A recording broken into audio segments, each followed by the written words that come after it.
this evening. The time is 7:06. Roll call, please. Nelson. Here. Lanier. Here. Briggs. Here. Blackman. Here. Paredes. Here. Leestra. Here. Ford. Here, and a quorum is present. Can I have a motion to open the floor to a public hearing regarding the budget, please? So moved. Second. Second. Roll call, please. Briggs. Yes. Paredes. Yes. Leestra. Yes. Nelson. Yes. Lanier. Blackman. Yes. Ford. Yes, the motion has passed. I think you've all heard me talk a lot about this already, so I'll keep this very quick to the point. You've got about $500,000 deficit that you're looking at. Again, the vast majority of our expenditures are in the classroom, supplies, materials, mostly salaries and benefits. Really, if you have any questions regarding anything that you've seen over the last several months in the book, in the presentation, anything.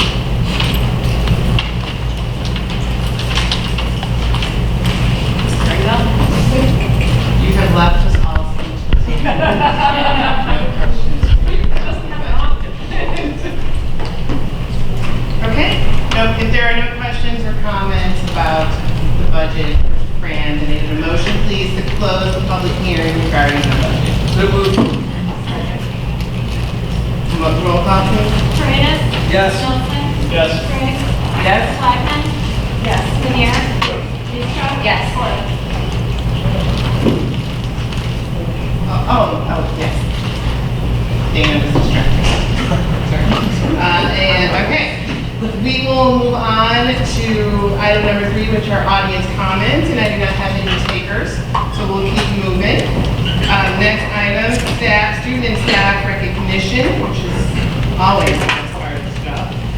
We are recognizing the students who volunteer to wear school mascot costumes and cheer on the participants of the Hidden Gym on Saturday, September 7th, representing each school. Are they all? We have a number of students here, and this seems kind of goofy until I saw Ari Bauer sweating to pieces on Saturday. So we certainly wanted to recognize our students who wore the mascot costumes. If your name is called, please come on up. Now, they may not have attended these schools, but these were the mascots that they wore.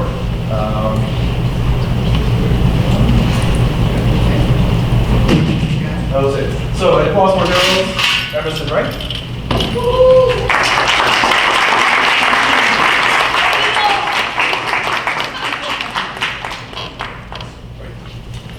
At Heather Hill, we had Nate Kaufman.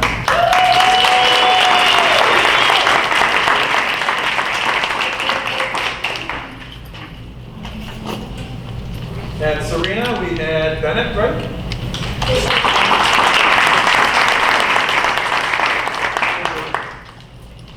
At Western, we had Josh Daggett.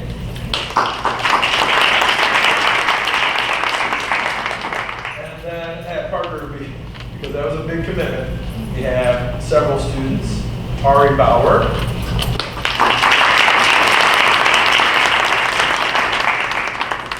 Taryn Hayward.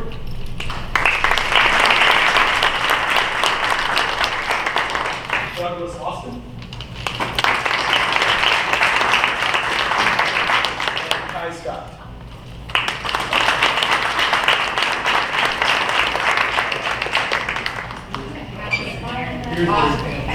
Thank you. Yes.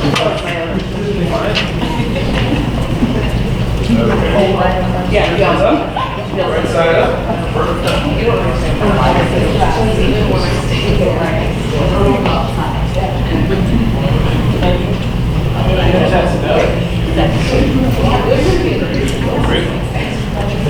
Thank you.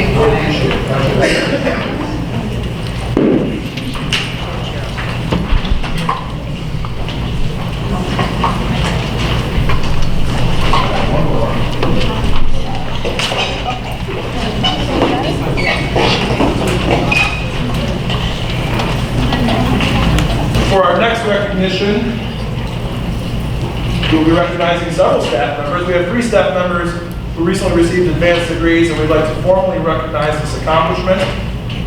We'll start with orchestra teacher Ty Fraction. She received a master's in music.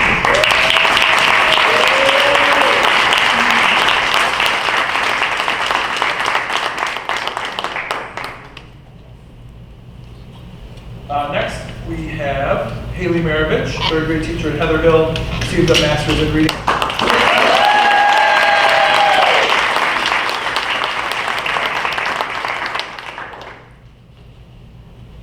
And certainly last but not least, Katie Taylor, kindergarten teacher at Flossmoor Hills, received a master's in English as a second.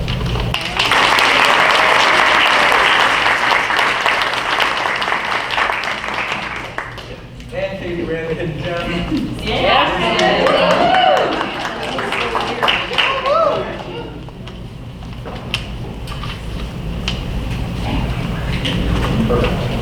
Certificates up. I'll get you on this before.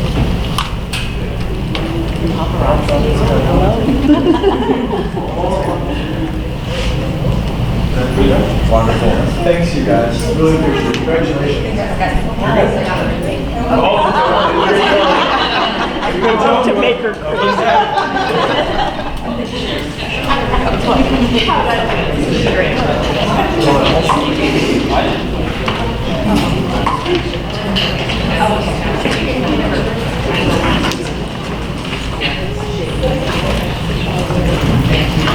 Thanks for coming. Have a good night.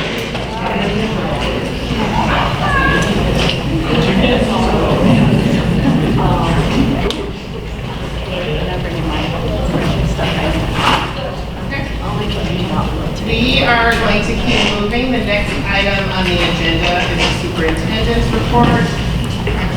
Sure, this was a busy weekend with Flossmoor Fest and the Hidden Gem Half Marathon happening in Flossmoor, but I certainly wanted to take a moment to thank our teachers, parents, students, and administrators for giving up their Saturday morning to cheer on the runners. There was a lot of feedback just about how everyone felt so welcomed in the community, how they've never experienced a race that had such fanfare, essentially. It was really, really nice. Everyone was very thankful, very gracious. Really contributed to their enjoyment of the event. It was a lot of work, a lot of people were involved, but we're looking forward to participating next year and kind of upping our game. We learned a few things that we would do differently. I think what I learned is to bring a bike, roll around, since all the streets are blocked. I think that's what I'm going to try next year. But it was really a great event. Kudos to the planners, to the village, and all of our volunteers. Last week we closed the end-of-3 map window, so we'll bring that data to the board for discussion at our community of the whole on September 23rd. In addition, today I certified all of our information for our 2019 Illinois Assessment of Readiness data, so we should have early access to our summative designations on October 1st instead of October 15th. My guess is that data will be encumbered until the end of October like usual, but obviously we'll share it as soon as we're able. This week I'm heading out to meet with our PTOs at both Flossmoor Hills and Parker Junior High. We're getting the rest of the buildings scheduled. It's always a great opportunity to hear directly from our parents and our PTOs. They do so much good work for our schools. So I'm happy to go out and meet with those groups. And that's it on my part. Any questions or comments? Steve, I'm sorry, did you mention the back to school night for Parker that preceded the did you get to that? There was a PTO event, I thought also extremely On Friday. Yep. Yeah, that's right. Yeah, I'll talk about the It was awesome. Woohoo! It was great, yes. We don't know exactly how many families were there. We would probably guess there were about 300 people there. The kids had a great time. Food trucks were delicious.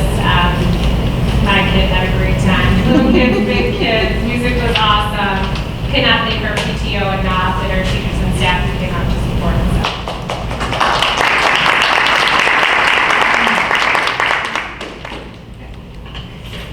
Anything else?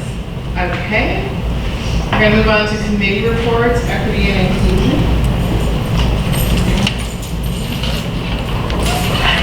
So we had an equity and inclusion team meeting on August 29th, and several participants get the minutes up.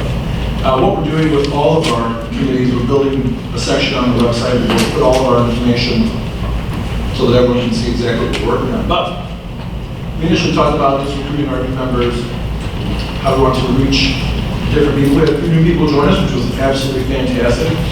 But we also talked about our goals, and you can kind of see those here. We really want to start taking steps, not only with our district, but with our community. And so talk about a few different ways to do that, looking at our equity lens, talk about some opportunities to get the community and buildings together to talk about these issues. The community engagement team is supporting the equity and inclusion team's work by having a culturally responsive learning session, which I believe is on November 5th. So again, trying to help each of the different teams achieve their goals, but not waste time with inefficiency. So as the teams identify different areas where we want to focus, we'll certainly develop those in the other committees, whether it's equity and inclusion, community engagement team, or the learning and instruction. We've also talked about a few different ways to measure our kind of path down this equity spectrum, whether it's a climate survey, an equity audit, etc. One of the things we're going to explore is the site-based reporting, because that is focused on equitable opportunities for children, and the reporting's already done for us. So that could be an easy indicator that we can use as we're moving forward. So the equity inclusion work will definitely be involved in the strategic planning development as we get rolling with that. Actually, the first day of the strategic planning work on October 3rd is actually our next equity inclusion meeting. So we'll be able to bring some of that information to the team. Oh, you weren't done with these, right? Okay, David, was there anything you wanted to add to the equity and inclusion committee report? The only thing that I'd add is that I know that this is a very complex issue and situation. And one of the observations I actually shared with someone else earlier is that things like Hidden Gem and Flossmoor Fest can only help this type of an issue all the way around. Because as you bring community more into understanding that we have cultural differences that are actually shared and can be enjoyed among each other, that can only percolate down to District 161 children, so that you then bring that into the classroom. So as we address this from a different perspective, things like this weekend, I think will just make this a greater possibility of great success for our district. Thank you. Okay. Community and Engagement Committee report. Yep, met this evening. We kind of reviewed the Hidden Gem and Flossmoor Fest follow-up. Just a little bit of feedback there. Again, it was very positive, but a couple things we may want to do differently just as we spread just our students out to support the runners. We talked about our dessert with the 161 schedule. Again, we have one coming up on September 17th. It's here on social emotional learning. Followed up on November 5th with culturally responsive learning. January 13th with Canvas and digital resources. And then April 22nd with our 5th to 6th grade transition, which is always kind of a popular topic. We also talked about our strategic planning process and then the communication that goes with that. There are 3 main days for our strategic planning process. There's called the data presentation day. The second day is our visioning day, and the third day is for the goal development. In between those, we'll want to send out all of that information to the community. We're building a separate section of the website to hold everything, but that only works if people go find it. And so we'll work with the village to kind of cross-pollinate, push information out to their distribution lists, to our constant contact list, which keeps growing, thankfully, as new people sign up. So we think we'll be able to get a lot of information out. But if there are other ideas, obviously we can include those as well. And then one kind of other item topic that came up was, again, we've talked about this before, ways to really engage our 5th graders before they get to Parker. So we kind of pushed that one back to the district PTO to kind of spend some time on. And that was really it. Our next meeting is on October 28th, kind of in between the desserts and the first two strategic planning meetings. So, in the same way, we are committed to the transition from 5th to 6th, are we, aside from what the high school does, is there something else that we could think about for our 8th graders as they transition from middle school to high school? Which high school? Doesn't matter which high school. I mean, I think that whichever high school they go to, there's a transition, there, are things that they want to make sure. I mean, a lot of it falls in that category of the portrait, right? But there are other things that we can make sure we are tooling them up with in terms of what to expect, in high school, regardless. I mean, so it's just something to think about on the community engagement committee. I think we've talked about it a little bit before in the past about how do we get them ready and should we host a forum. And I mean, so I know there are things that HF does, but before we say goodbye to our awesome 8th graders, is there's, an additional set of tools that we can make sure we have. So that's a learning and instruction. Well, let me ask you this question. Do we want to start with 8th graders or maybe back up to 7th graders and 8th graders so that they're always thinking of a long-term target? And it's not a case of, okay, now you're in this place and then suddenly you're in a new place. I had board members maybe 4 years ago about even looking at what is a 5th to 9th grade look like. Because I had people I talked to regarding their middle school experience, and this is consistent with middle schools over several states where I have family and friends where we talked about this, where most middle schools, there's kind of like a chasm you're in. And then suddenly you're in high school, which is a remarkably different experience from being, in K through 5, and then suddenly you're in this new place, and some places even have a 6th grade experience that's entirely different from the 7th and 8th graders experience. And so looking at, a long-term vision, which is part of our current vision here, was to get kids to really think of, okay, you're 4th grade, 5th grade, you're building college and career readiness skills now. What does that look like? Where do you see that going? And I think that the degree to which we can make that real for kids and get them to connect to something real and authentic, and parents too, that will certainly help with our objective here. And just thinking off the top of my head as we were saying this, I know that a lot of high schoolers have community service that they do, and I think it would be a great community service project to have cohorts from kids come from high school to meet with some 5th graders, meet with some 6th graders, and come up with some sort of plan about how you would want to move toward high school, and then how does that maybe connect with going beyond.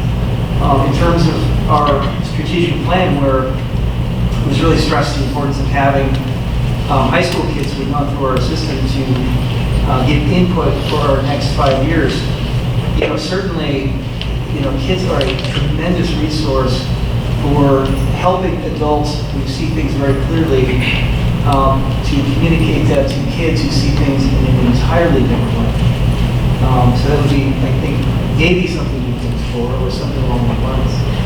But I think the more we can get, this kind of cross chasm, experience where kids are coming from high school and helping kids, sort of guide them along the way, I think it would really help us as well. So I heard 3 things there, and a little bit of direction. I heard work on the 8th grade transition, I heard high school mentors, and I heard focus on college mentors. So what would you like me to do? I don't know what that looks like. I'm just in terms I of like your idea of bringing in somebody in this one. Something we're doing. that we can kind of parse out the different pieces, and because we may also, probably this could also hit the engagement. absolutely. Yeah. And it doesn't, whether or not we agree to do something under each of those categories or not, Right.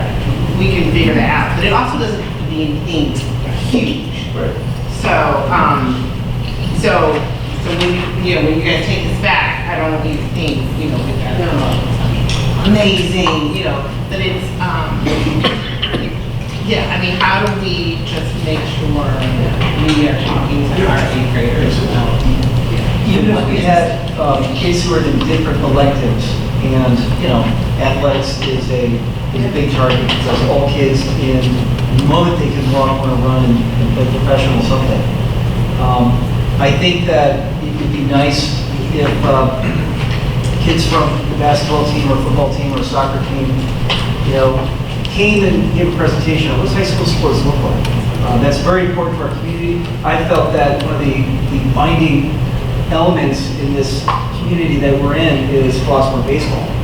I joke with Simmons that I actually personally hate baseball because I was never very good at it, but I love that everybody gets together and you can sit in the stands, and it's this really terrific experience.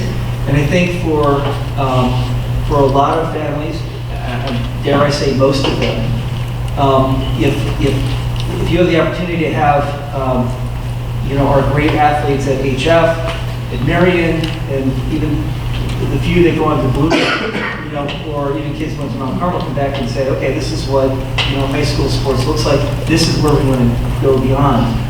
That's the hope for a lot of kids, and certainly that's true. It has to be true of band. It has to be true of art, absolutely. Language. And in that way, you're really building this long vision, you know, not just as for us as an organization, but really as the kids who come through here, where they really see, you know, you're not coming to you know, an end point. This is really just a transition to something else. What does I know that you've worked with HF for the Portugal graduates, right? Am I correct? They've had some input as mostly our distribution. Do we have any sort of articulation with Bloom as far as, you know, any kind of conversation about anything? Like maybe our students who are being accelerated for math, say, where do they go for other Serena kids who feed into Bloom? So this just came out. Oh, did it? Yeah, we sent it to HF. Yes. Because Because it it's confusing though. Those classes, one, not all of them are offered at Bloom for junior high students to attend. We have our agreement with HF and with Homewood is that we traditionally send students there. The other thing is the transportation, in the morning. But yeah, we do have, this year we have students who would attend Bloom next year who are taking, for example, geometry, and they still take the course. How many do we have numbers? How many Sure. numbers do we typically send to them? Oh, For 8th grade or? No. I can give you, Period. I can give you the numbers now. One year there was, I think 2 years ago there was 26, next year there was 18, year after that there was a number in the middle somewhere. And what's the other high school that we send a couple to, like 2 or 3 students to? For Central, Okay. Dover, Marion, HF, Marist.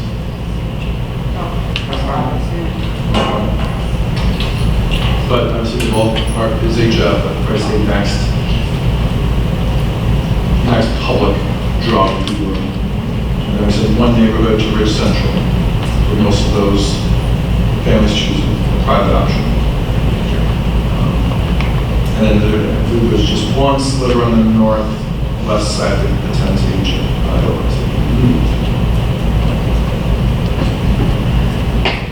So, back to your idea, I mean, I actually think that the student panel idea is a pretty cool idea, and maybe that's something with community engagement. I mean, your HF students, many of them might even be able to get hours out of that. Yeah, that's And your broadcast students are always doing amazing film work, and so, you know, they the life of an HF student, and they show that, I mean, so they're creative ways, and I think fun ways to get our 8th graders involved that doesn't require a lot of them. Okay. I've got one more question on that.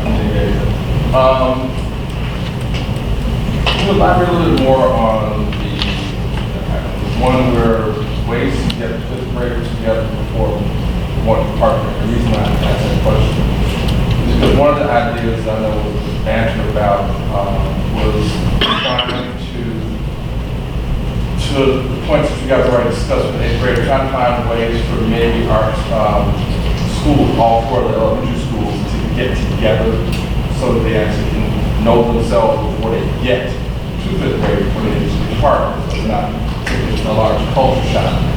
Did the community discuss some of that? We did, and a difficult thing that was, I think we could all agree that when we bring students together, they're gonna go back to their own, even if we bring all four elementary schools together in the grade levels, they're gonna gravitate towards their own circles. So do we bring that, organize events like a snowball event, you know, where we're forcing that? Right. And that blue is snowball, which is, so that's an option. Or do we just have a movie in the gym type of a thing, and whoever from all the elementary schools come together? So it's being addressed. It's going to be brought on Friday to the district PTO, I was told. So I'll check back with that and then see what they decide. I think from hearing, I think the best place for it to start would be at the PTO level. I think that's where we're going to get the biggest bang for our buck, is at the PTO level. Because if Parker did a shebang that they did with their PTO, I think we can mimic that and do wonders for our fifth grade students. I'll update. Okay. Who knew the community engagement report was so much conversation?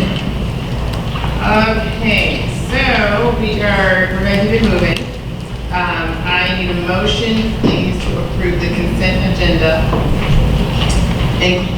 including payroll for the month of August, minutes of the regular Board of Education meeting, June 24th, minutes of closed session, July 1st, minutes of the regular Board of Ed meeting, July 15th, minutes of closed session, July 15th, the addition of an assistant principal to support Western Avenue, the Ames Web Plus professional development contract, and the special projects contract, and the revised personnel chart. So moved. Second. Any questions or comments? Roll call, please. Nelson. Yes. Blackman. Yes. Leestra. Yes. Lanier. Briggs. Yes. Paredes. Yes. Corrigan. Yes, and the motion is passed. Can I have a motion to approve the 2019-2020 budget as presented by Ms. Liddell? So moved. Second. Any questions? Roll call, please. Blackman. Yes. Nelson. Yes. Leestra. Yes. Paredes. Yes. Briggs. Yes. Lanier. Corrigan. Yes, and the motion has passed. Can you review the bill?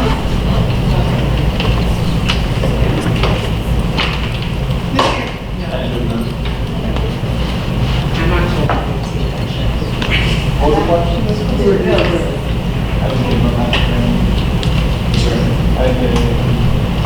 We're doing it different now. She sends out the thing at the beginning of the year, Oh, you know, yeah. you look where your name is.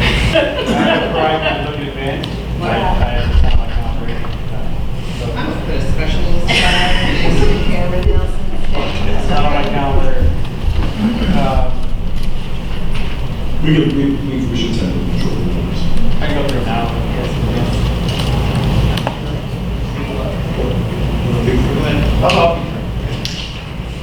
We will come back to the approval of bills. Can I have a motion to approve policies as presented? There are lots of the numbers, but can I have a motion, please, to approve the policies as presented on the agenda? So moved. Second. Any questions or comments? Roll call, please. Leestra. Yes. Nelson. Yes. Lanier. Blackman. Yes. Paredes. Yes. Briggs. Yes. Corrigan. Yes, the motion is passed. Can I have a motion to approve policy 520? So moved. Second. Any questions or comments? Roll call, please. Briggs. Yes. Lanier. Nelson. Yes. Blackman. Yes. Paredes. Yes. Leestra. Yes. Corrigan. Yes, and the motion is passed. We are going to move to our own discussion item, which is the special ed update. And we'll come back to the bill.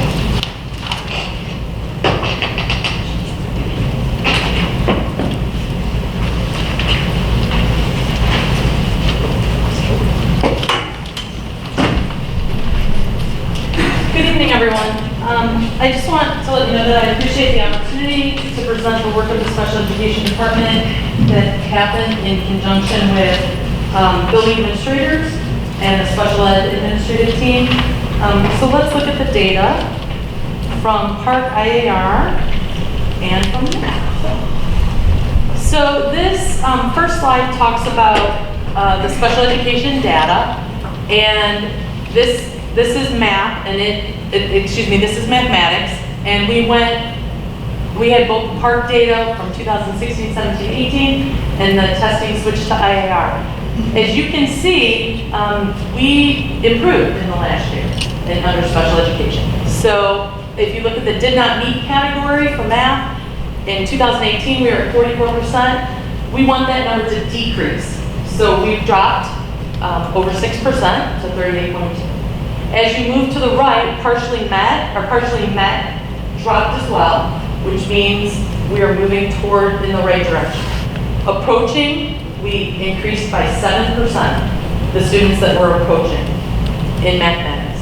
And we went from 8% to 10.6% for MET, and we went from 0 to 1.4% for exceeding. So again, for mathematics, we're moving in the right direction. And when you compare it to the state, we were already at 44%. We were better than the state was in 2018. We were 32%. The state was at 32. If you go back, we were at 30% for parents. So we're close on par with the state. The difference is in 2018, they had 7% meeting and 1% exceeding for math, and we were just below that. But now, if we compare current to the 2018, which if you look, they're really very stable in the state overall. We are increasing, so we've already beat this number. When the data comes out, as Nate talked about in October, it probably will be released for public view at the end of October. I'll be able to bring that back at a later meeting and do those comparisons as well. Moving to ELA. The did not meet category in 2018 was very disappointing. We were at 57%. We moved from 57% did not meet to 40%. It's a 17% increase. When we go to the right, partially met was at 31.9. While it's a bigger number than it was the year before, it has to be because our did not meets had to go somewhere. But if you can see, it's not 17% bigger, so we had partially met moving to approaching. So again, we're still headed in the right direction. So in approaching, again, we're at 21%, meets 5.8, and exceeding 1.9. So all of those are increased, and the increases are in the correct direction. Compared to the state, again, the state has been pretty stable. The state in 2018 was at 50%, did not meet. We were at 57. Again, don't like that, and we have moved up. So we are now, again, back to 40%. So if we compare it to 2018 state, we're much better than the state was at that point. And then again, the meeting and exceeding is pretty stable at the state. It's 7 or 8% meeting and 1% exceeding, and we are there. Robin, remind us how many students, what's the total number of students? Total number of special education students? Yes, that's what we're getting to next. The total number of special education students in the district is about 300. I mean, that took the That took the test. sorry. No, that's okay. That number I don't have off the top. That's okay. It is.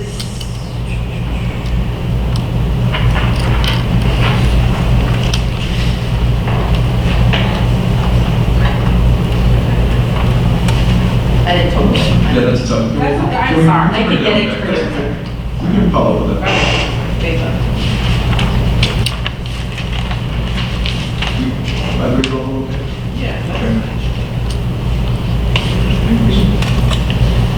So we've seen these slides before. These are the cohort data. And we know that the cohort data, even in special education, we have seen a decline, we've seen a rise, we've seen a decline, we've seen a rise.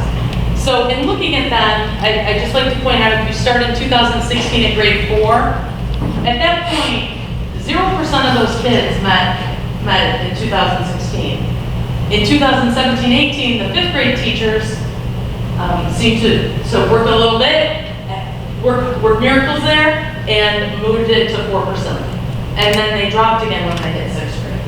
So I don't know. The thing is, I'm not sure exactly which kids moved through there. So did we have kids move in? Did we have kids move out? I can tell you in 2018, we had 2 kids leave the district from 5th grade going to 6th grade, but we had 9 move in special education. So the changes are changes that are from multiple layers, not just our teaching, not just our instruction, but kids moving in and out that affects the learning. So we are looking at these numbers, we are pulling them apart and comparing them to math in our programs, and we're moving forward. We are looking to see what the negatives were and looking at the positives and really working on it. Can I just ask a question? Sure. So in the situation in which you have kids who transfer in, so they transfer in theoretically with an IEP. Correct. And so then when they transfer in, do we reassess them or we take the information from their previous district and just plop them in to wherever they were at or wherever they came from? Well, we kind of do 2 things. The first thing we do is we look at their IEP and we read it over and we do an intake meeting and we look at it and see that we can service their needs here in the building at Parker. Conceivably a 6th, 7th, or 8th grader, I'll speak to that. And then if not, we do look at what the IEP says. Was it from another out-of-district placement? We've had a number of students within this year that have come in from an out-of-district facility. They were placed at a specialized program, and they moved into us, and their IEP says that, so we have to put them in a specialized program. So we maintain that. But we also give them the math assessment at the beginning of the year, and then we do look at that. Most of the time, the IEPs that come in are pretty good. We don't have a lot of them being not accurate. We do reassess. I mean, we do reassess. If the 3-year re-eval is coming up, or we see that they're not progressing, we certainly will open and go in and assess. So I'm trying to remember a couple of years ago, Steve, I might need your memory as well. But we had a challenge with getting the IEPs done in a timely manner, and I can remember you coming before the board and needing additional staff to help to come in to do that. Was that the IEPs of the private forest? I can't remember. Do you remember? Yes, I think that there was, I thought it was IEP. I thought there was a lag time because we needed additional assistance to help do those IEPs. there were, as I remember, and again, there's some other transition things happening in the administration. I believe there was a point where we really had to, bear down to try to get these IEPs. I think that's my vague. Right, I can remember us approving additional staff. Right. It was temporary, right? It was a part-time or something to come in and help. So my question is, what's helpful for us is for this data to be contextualized. And so we need to have an understanding of the bigger picture. And so if a few years ago, for whatever reasons, there was a lag time in doing updated IEPs or getting IEPs done of new students, has that been corrected? Where are we now? How long does it take? I can answer that. So when I came in, the year before, they were down a case manager, which is a special education administrator in the building. And I believe that case manager was really set for Heather Hill and I think it was Heather Hill and Serena, maybe. But what happened was Nancy Wilson, who was the director, and was really working hard to handle those cases. And I know that there was a lag time. There was a lot of cases we had to work on that summer to bring to a close before the school year started. A lot of domains that were open in like May, which meant the beginning of a 60-day evaluation. That year, the year before I came, the district also had a finding of not completing the evaluations in that 60-day time. So I wrote the remediation to that and sent it to the state, it was approved, and we have not been off target since we have not been on So I think what I was thinking of was not something that was 4 years ago. I'm thinking of something that was a couple of years ago where we needed to have additional staff. But I didn't ask for additional staff at Parker. We had a significant move-in. We had 22 students moved in the first year. so I think, so that, was that 2 years ago? Within 3. I think that it has, probably 3 years, probably, because I remember was that, I mean, there were significant shifts in administration and staffing challenges that you're looking at that, and it really, there was some triage to the system itself. And I remember, I recall as you were saying, there was, discovered that there was some sort of pushback we got from the state, that we weren't doing something, again, as I recall, and that we really had to unpack things a little bit and then readdress the system. And all of this while there were other things that were kind of in the background.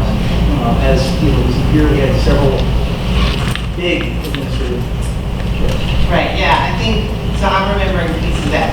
But my bigger point is that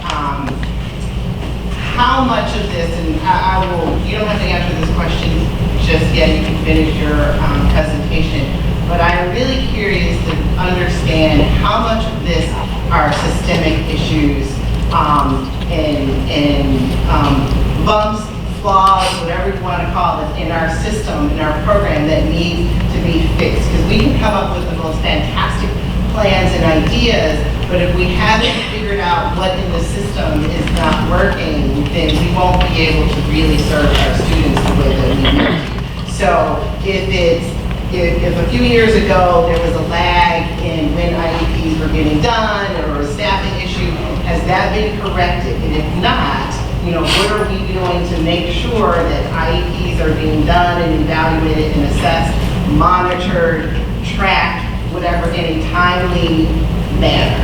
So that is what I would like to understand. So my plan addresses a lot of what you just said. I will tell you though that the lag you're talking about didn't happen in my tenure. When I came in, one of the biggest things I was adamant about was that we finished our evaluations in 45 days. We always like to have that meeting between 45 and 60 is our maximum. But if you go for 45 and the parent can attend, you still have 15 days to get them in under the deadline of 60 days. So we really shoot for that. We have not been out of compliance in a 60-day timeline for evaluations. So I do know, since you've been here, we have approved additional staff to interview bodies. We have another body to do these. So, well, the first year I was here, we lost a psychologist in September, and we approved a psychologist to come in and help to take over the position. And so she was a temporary staff member. And then the next year we were able to hire Ms. Amber Young with Mrs. Willis. And then this past year, Mrs. Willis opted to leave the district, and we were able to hire Dr. Mary to replace. So we're stable for our psychologist position. We even had an intern this year. Thank you for approving that. She's working on great. So far, doing great. That's where we're at. I mean, we've had additional staff come in, more additional staff at Parker, and we had an additional staff member come in at Heather. so we have had additional staff come in to provide more assistance. Yeah, to service our students. Well, That's correct. can I just clarify that that there's different people that have very specific functions within the process of identifying somebody who might have special needs, testing them, which is what the psychologist does. And so it really lines up, it's not a case of, you know, collectively we're all going to work on this together as much as we have to do the domains before we move on to the next step. And so we need this person in this position to be able to complete those, and then we need to move on and build on from there. So there's kind of a sequential, it's a a system of sequential necessity where things have to be in place and finish within the time frame so that you're where we are. So you referenced the 2016 starting in grade 4, and you gave kudos to 5th grade teachers. Do you have a better understanding of that based on meetings and conversations that you have at the building levels? Do you have a better understanding of actually what was done differently with that particular cohort, regardless of how many students within or out? In 17, 18, 2 years ago, at this point, I can't answer that. We are still working on digging backwards to see what was going on with our map, with our Games Web, and with that.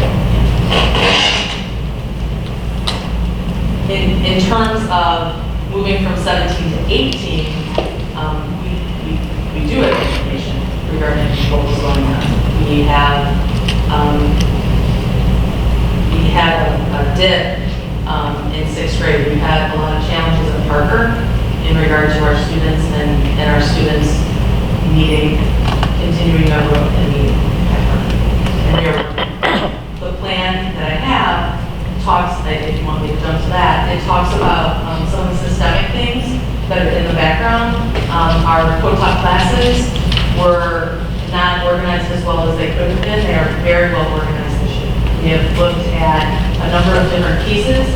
We have our students that have different levels of need that we are kind of grouping together so that they can be in a co-taught math class with the same level of need. The students that really are having trouble with computation versus students that maybe are not having trouble with computation, having trouble with problem solving.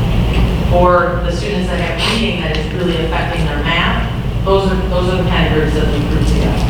In grouping them together, our teachers are able to better provide information, reteaching, redirection, the scaffolding needed in those smaller settings within the co-teaching classroom.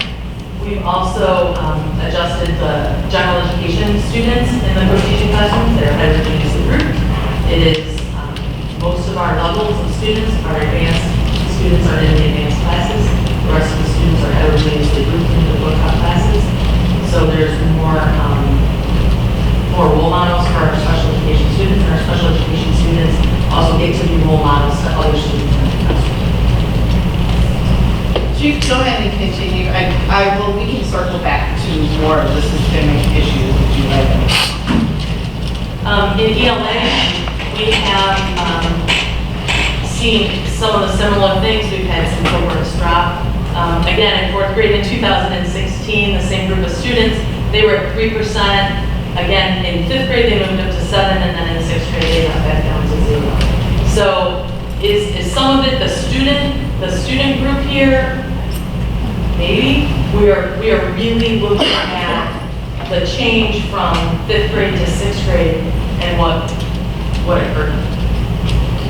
How to break it down and figure out what's going on. Again, they moved into co-taught classrooms from smaller environments, and the classrooms were not organized to the level. In the ELA classrooms, they had ELA at Parker in 6th and 7th grade has 2 classrooms. It's a double block. And our special education co-teachers were only in 1 block. So they were missing the second block because of the number of students that they were serving, and they were working with different teachers. So they didn't have the level of planning, the level of specificity, the level of wraparound support for the students. In planning for this year, we really looked at the students who needed co-taught and who didn't need co-taught, and we grouped them into those classrooms. We have at Parker in 6th grade, 1 teacher teaching all day with the same ELA, the same general education teacher, and they are teaching 4 blocks, and we have 1 teacher that is teaching 1 block, a half of the ELA with the students that needed less support. Because we had more than we could handle with the 70-30 rule. So we've reduced that significantly. In 7th grade, we've reduced it. We have 1 teacher, 1 resource teacher teaching with 1 ELA teacher in both level blocks for the day. we believe it will make a very much of a difference. So the students' level changes in IAR. So we had students make some significant changes. The plus is students that moved up a level, and the minus is students that moved down a level. In Flossmoor Hills, we had 3 students in 4th grade increase. We had 4 drop a level. In 5th grade, we had 1, and we had 2 that dropped a level. Heather Hill, that's something I'd like to point out. We had 11 students increase in 4th grade. They increased their level on IAF, and we had 3 that did drop. You can see that Serena was pretty even. One student gained, 3 dropped in 4th grade, 1 in 5th grade, it was 1 and 1.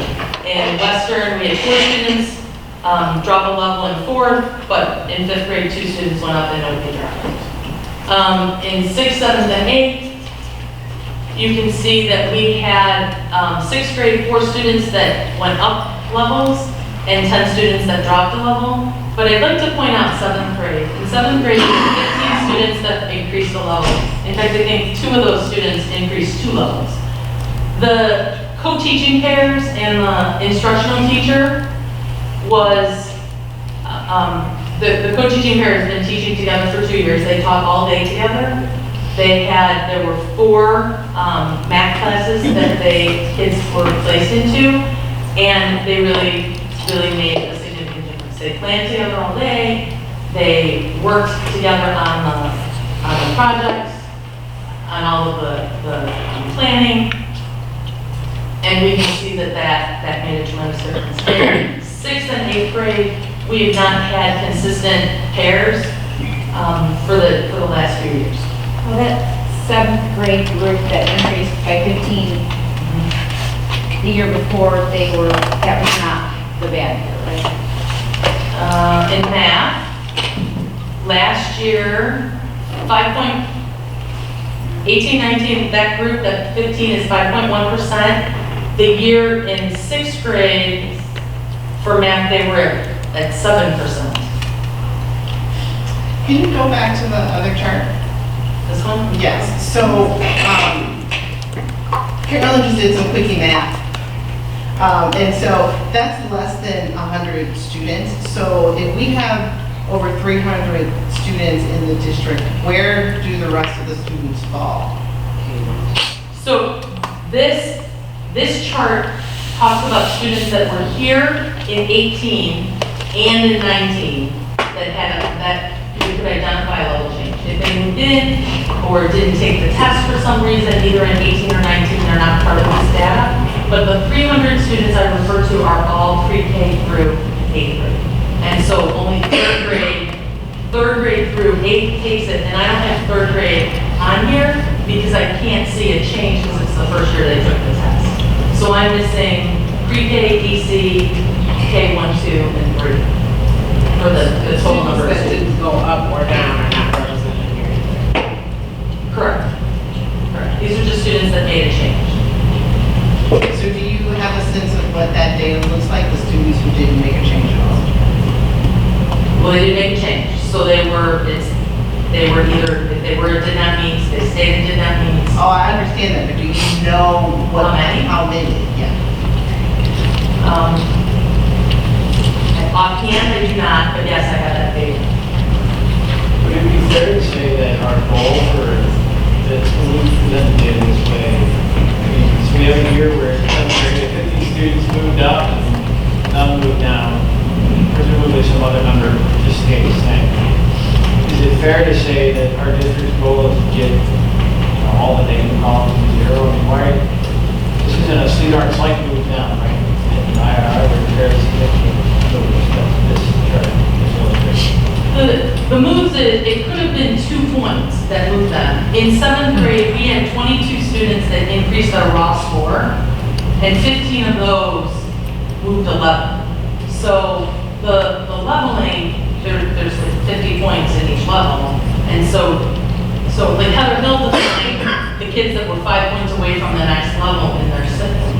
And so those are students that we absolutely want to target, as well as all the other students, to help them move to that next level. So maybe ask them, is it fair to say that we don't want to hear students moving down, right? We don't want to see students moving down. And is it the case that all these students move down, only move down low because they were close? We had students move down the right way, or at least that's what the other. We did have some students that dropped, offhand, a couple students dropped like 41 points. They were, that one student I'm thinking of happened to be in that did not meet secondary already, so there wasn't a level change there. But we had some students move, like 5 points and cross into a new level. So our goal is to look at that data this year and to pick apart when we get the Essential Strands report, which was just released, to look at that and see what areas we can look at to move kids forward. So along the lines of Carolyn's question about numbers, if a significant chunk of the students that are not represented in this chart have it, you also said that the kids who have been around. Do we have a high level of sort of transients in the special ed population, maybe in this year, out next year, or is it small? It's a relatively small percentage. It's like 5 or 6%, I think, on average. But we have kids leave and kids move in. We've had a large number of students move in this year. In comparison to last year, the number is larger. In comparison to 2 years ago, I think we're still below. So my question, and I see that we're looking at math, we're looking at IER data, which it's important to compare to other subgroups in the district. Do we have other assessments that we specifically do with kids who have IEPs who are represented here that we could look at and say, okay, is it pretty consistent with Ames Web testing or some other ongoing assessment where we can measure how they're doing like a week per day? The reason I ask is that, of the 300 kids, just testing itself can be interesting. I remember when I was a reading teacher at where I'd have kids come in and I use this example of having just hit the enter button and then they're done, or they're not really engaged in the same way. Just for the sake of reliability of a measure of their abilities, do we have any other testing data that we look at where we can say, okay, within this discrete skill of reading, math, or writing, where are they and how does that sort of match up with the big test that they take once or twice a year? So the district has used AimsWeb 1.0 in the past. We are now switching to AimsWeb Plus.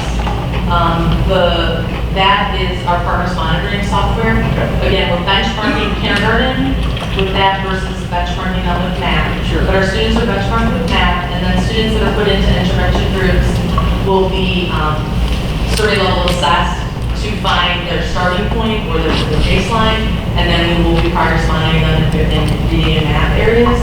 And so we'll have that data as well. One of the things, though, that we have now this year is from the general education side is we have the common formative assessments for reading and math. And so the common formative assessments will be another tool that we'll be using with special education students as well to see how they are and where they're progressing. Okay, and we could track that in comparison to their peers who are not in special ed. Correct. So we have the same chart for English. Our students in ELA, we had a lot less students that did not make progress. So in the elementary sections, you can see at Flossmoor Hills, there were 5 students that changed the level, 2 that did not. Nobody else in 4th grade went down a level. And in 5th grade, we had limited numbers of students that decreased as well. At Parker, we had, in 6th grade, we had 4 students that increased the level and 10 that didn't decrease. In 7th grade, we had 9 increase and 8 decrease. And in 8th grade, it was 7 and 7. So now, this is the math data. And I have a sheet for each of you that is all of the schools on one sheet, just for comparison purposes. Can you, what does count mean? Count is the number of students in special education, and then the MET is how many of those students. So the met. total as, Met their growth goal or met their? You know, they met their growth target. So I apologize that the word target is distinct. So these are the totals. There are 5 kindergarten. Count is the total number. Total number of students. So there are 5 kindergarten kids at Flossmoor Hills in special education. More than that. Wait, in 2016-17, there were 2016-17. In 2018-19, there were also 5 different. Just 5 different, yes, okay. So if I add all the counts, I would get the number of total for K5, right? I just do it quick. I just So, I'm so curious. Yeah, you would, for the most part, Right. but the students that didn't take it in the fall or didn't take it in the spring are not part of this because they didn't have a growth target. There's no way to decide if they made their growth target. Gotcha. So it could be off by a few students. Yes, okay, thank Give you. or take. So in looking at this data for Flossmoor Hills, we do see a number of students that didn't meet their growth target in 4th and 5th grade. When I met initially with Haley, there were, we looked at some of the students and looked at the data, and there were a couple surprises that a couple of the kids who we had information on did not make their growth target. So we're looking at that. We're going to be meeting with each of the school teams and the special education teachers to really dig down even further to see what we can do to improve. In Heather Hill, the math boards, if you look at 18-19 for math, those kids we had a lot of students meeting their growth targets in math at Heather Hill. Heather Hill did a really big push in math. And the reading targets, we're having a little more difficulties and challenges there. Heather Hill is also the school that houses our instructional classrooms. So they have an instructional classroom for 2nd and 3rd grade and 4th and 5th grade. Do you have a chart that shows what the trend has been in the total number of special ed students in the district? Because you mentioned how that number has increased over the years, but actually I'm looking at 16, 17, and 18, and the fluctuations are marginal at best. In fact, in some places it's a wash, because in some years the numbers dropped in one grade level, but then picked up in another grade level. So I'm just curious to know how much of a trend our district has been seeing the total number of special ed students. So you may not have that right now, but if you could get that to us, that would be great.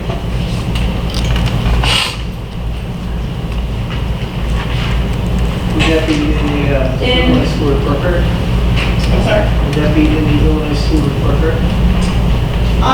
It could be. I can tell you, in 2016, well, in 2014, we had 284 students in special education across all of the 14 categories. In 2015, about the same time, we were up 5 students, we had 289. About the same time of year, actually, at the beginning of the year of 2016 in September, we had 289, the same number. At the end of the year, though, we ended at 314. In 2015, we ended at 314, and then we dropped back down to 289 in September at the beginning of that year, so we must have had students that moved out. That's, in 2017, in April, we had 336 students, so the 46 student jump. I don't see, then it must be at Parker. Well, certainly at our K through 5, the jumps are not that big. And then at the end of this year, at the end of 2019, in April, the data, when it was collected, we had 368 students in special education. So yeah, so I'm assuming then the biggest jump that's been consistent must be at Parker. Because based on what I'm looking at right here.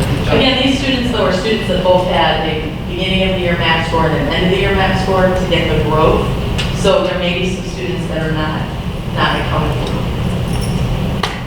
So when we look at it wrong, if I look at, just looking at Parker, and I look at 7th grade, count 27, 8th grade, that's 27, that's 7 kids. Where you, which From column? 7 to 8, the Parker, the state. Right. So I'm at Parker. So are you looking at 17, 18? It's the same. Oh, sorry, as 16, 17. 16, 17. So 7th grade is 27 students, 8th grade is 20. Correct. So 7 went somewhere. No, that's the same year. So it's on the diagonal is the cohort groups. So 27 Oh, to 33, we added 6 students between 7th and 8th grade in the purple. Is this where you're at? Follow the diagram. Oh, I see what you're saying now. Okay, gotcha. All right. Okay. So the pure way to do this, and we probably do this through 5 lab, would be to lock that cohort. Meaning, if you look at 5th grade in 16, 17 in mathematics, it's a yellow 27 count. You lock that cohort, so as it goes down, you only get students who have a 16, 17, a 17, 18, and an 18, 19 score. Now that would dwindle it potentially tremendously, but then you only have kids that have been in your system enough to have 3 discrete scores. Right now it's messy, so it's just a matter of cohorts, right? So these are the actual kids, but these aren't kids necessarily that we can count on and say, you know, those 34 students in 18, 19 who are in 7th grade now, 27 of those 34 we actually have scores for. I can't say that. Right? So it's hard to say, you know, this is a systemic piece because now we can track only the kids who come through our system as opposed to, you know, the noise in the data as students transfer in. Our special mobility is around 9%, overall the district we're at 6%.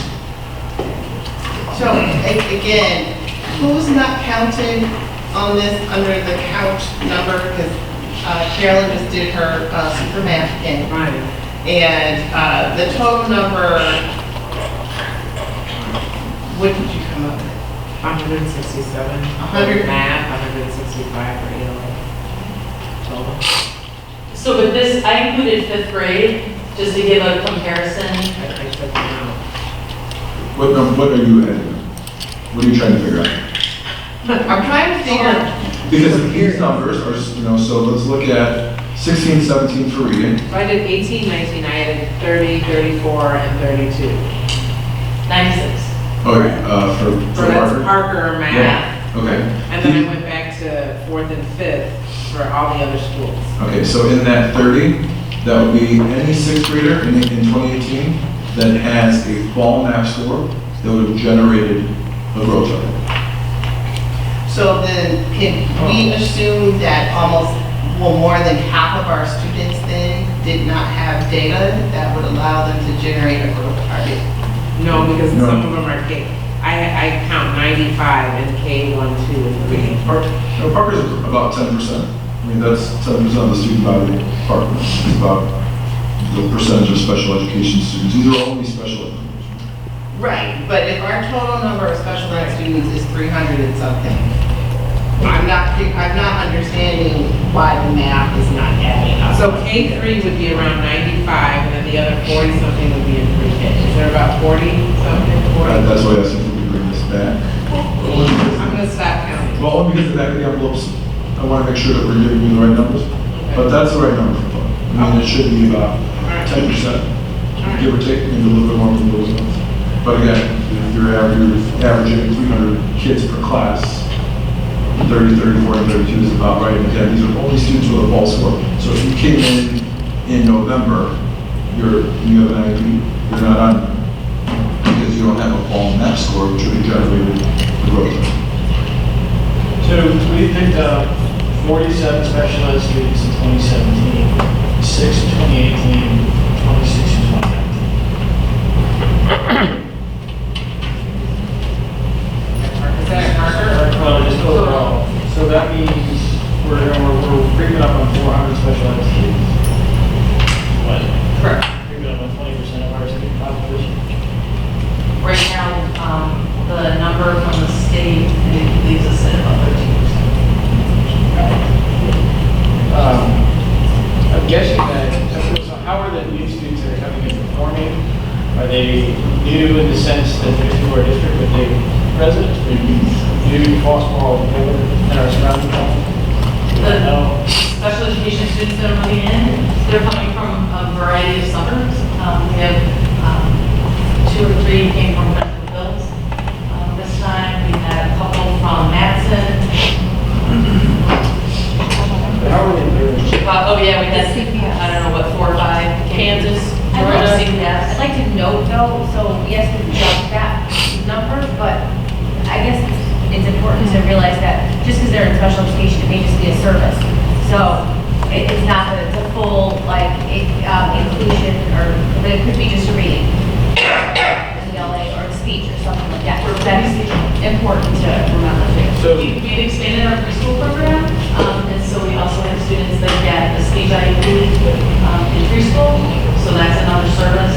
And last year, in the past years, we've had 10 to 15 students come through early intervention to our program that we've had to evaluate as 3-year-olds and put in.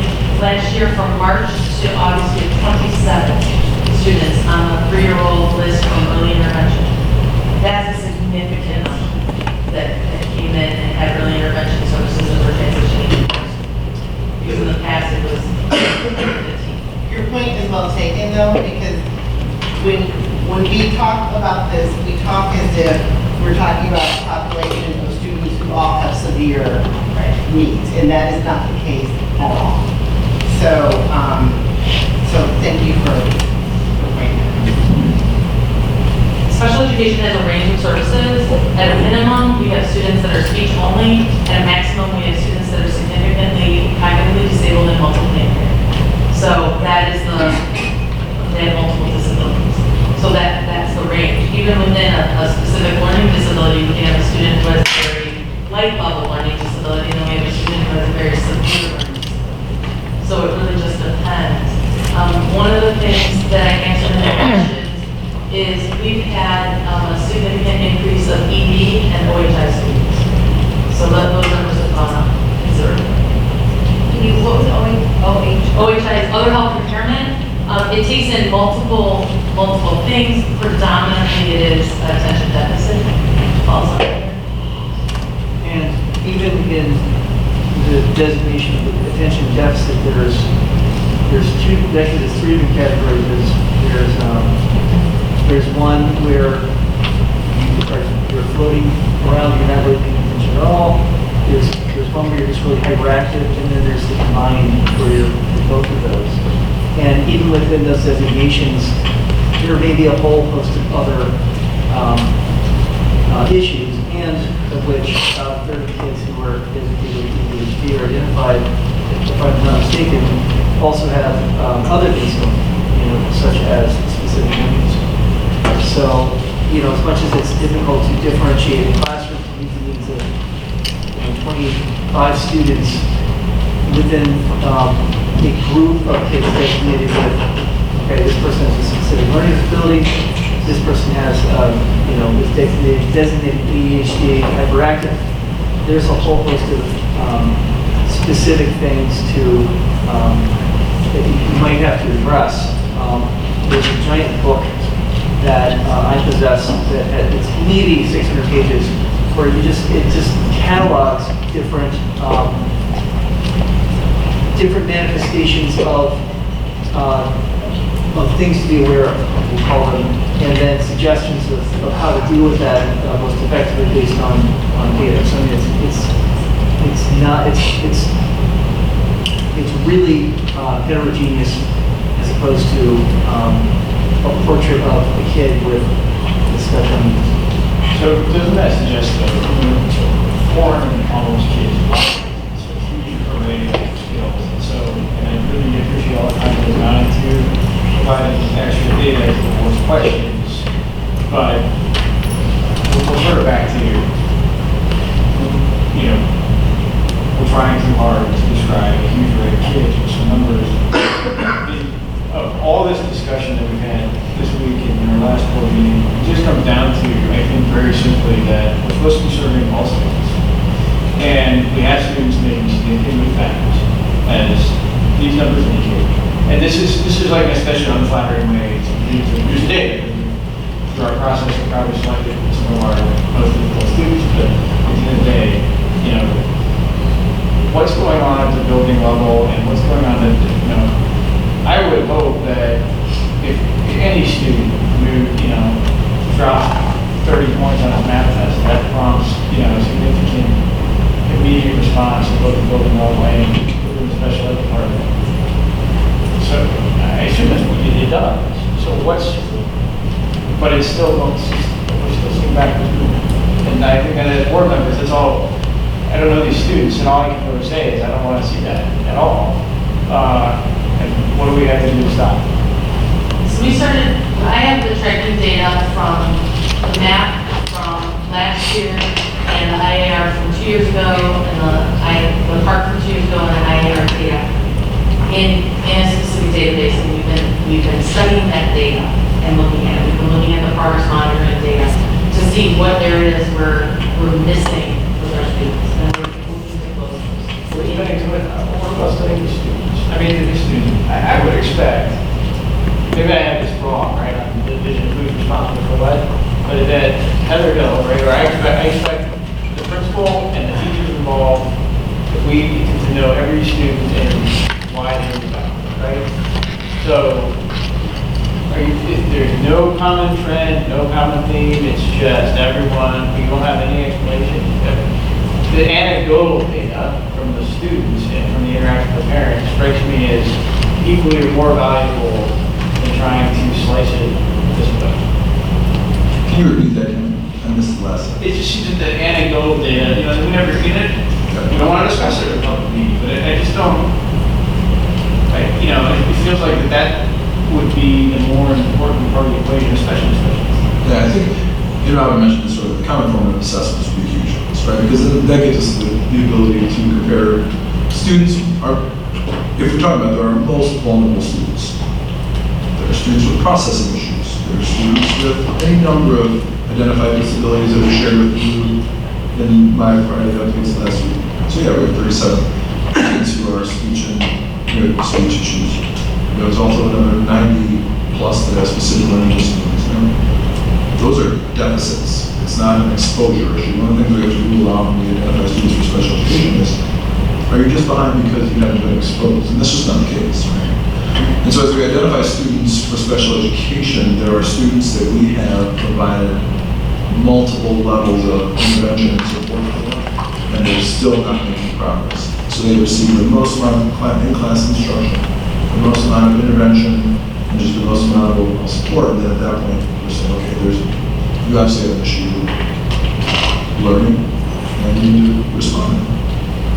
It's not making progress, it's also moving backwards. Oh, I understand. Right, I'm not making light of it. No one should do that. No, right? But I think we'll be able to your point, catch those students that aren't making the right amount of progress sooner. Right? Every kid should make a period.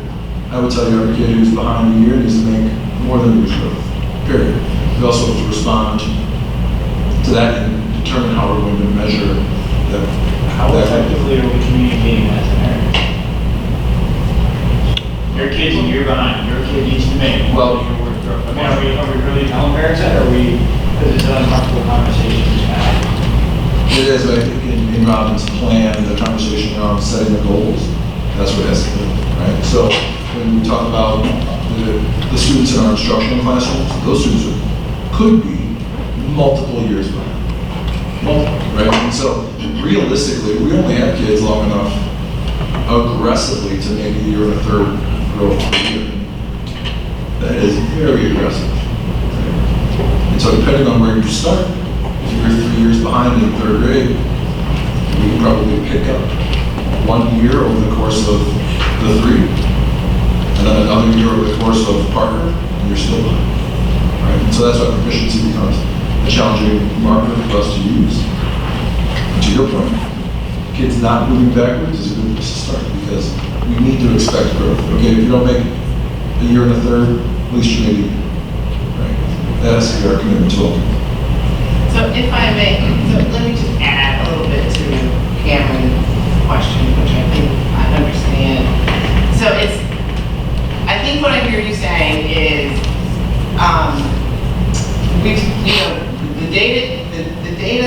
the quantitative data, it is what it is. And we are missing the qualitative piece to this, which includes, your meetings at the building levels to better understand, who are these 27 fifth graders? Who are these 28 graders? And so, do we need to spend more time analyzing this data? No, because I don't know whether or not,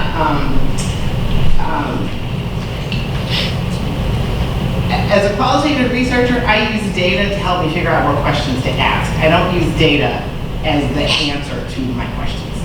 And so I feel like what we are missing is really understanding what's happening at the building level. And my guess is at the building levels, you all know what's happening. And so how does that translate into what the district's special ed action plan is? So the plan goals are to modify the structure of special education and how it impacts the student experience. So in conversations last year and over the summer, specifically with Parker, we identified a couple things I've already mentioned. We identified that the organization of the closeout classrooms wasn't what we wanted it to be.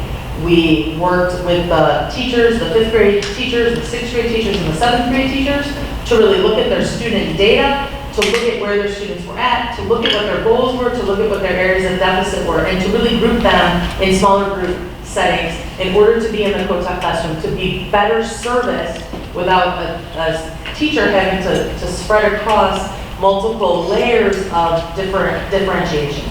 When we group them together, we have a smaller window or a smaller area of deficit, and the teacher is able to scaffold that much better, to provide much more reteaching structure. So changing the structure of that, providing our teachers with a smaller group to focus on, the smaller deficit area will be, we think, a very big step towards moving the students forward. Likewise, in mathematics classes, those yes. A year ago, I sat here and listened to this presentation relative to Parker and why we got the evaluation grade underperformed. Thank you. And so, Because of our two subgroups, our low-income students and our special education. right. So regarding special education, why didn't we do that? Do all this stuff then, why we're doing it now, or some of that was just being done now?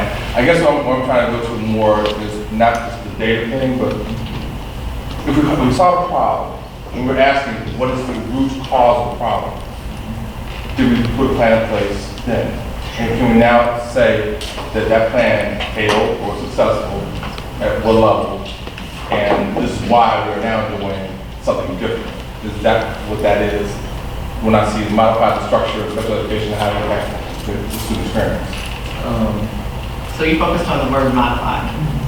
Correct. So I think that's a multi-layered and complex question. Yes, it is. We learned of the underperforming rating, again, and the only reason that changed because Parker was commendable until the week before the ratings went out. The state took an initial look and then decided to move some left, right? If you remember the updates from last year. Because we were, and then all of a sudden, I checked one morning, or we weren't, and then all of a sudden. So upon that identification, we did implement things. We more effectively broke down the data. Looked at the courses that we had. Again, it's a middle school, so it's not a matter of, okay, we're switching between two people. We have multiple teachers and teams and peer recognition. So we're limited on some of your responses. But we did put in other interventions and things of that nature. This is the next step of that. So yeah, we've been focused on this response for months. But this plan is the one we're implementing this year, and then the adult steps, and then the student steps that are attached to this report. Is that kind of, So you mentioned co-teaching. Are there any other, you mentioned co-teaching at Parker specifically. Are there other systems that require attention in order for Parker building leadership and students to meet the goals of that building? Yes, I believe so. We looked at one of the interventions we were using. The research says that it really isn't showing growth. We've terminated that intervention this year. We've put other things in place. We're using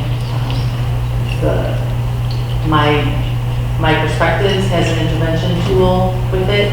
So does CPM. I missed the letters. I'm so sorry. And those both have intervention tools, and we're using other interventions. The new case manager at Parker has worked with the teachers, with the rest of the administration and myself, and they are making sure that the teachers are working with the students that have the specific learning disabilities and the targeted need to work on those interventions, and we've reduced the amount of students in their groups to better meet the needs of those students. We've also had the resource teachers are working with their group to work on the IEP goals. So we've made some significant changes to the structure and how kids are serviced there. Are these changes your changes or the principal's changes? We met in the spring and we met over the summer to discuss them. They're a collaborative effort.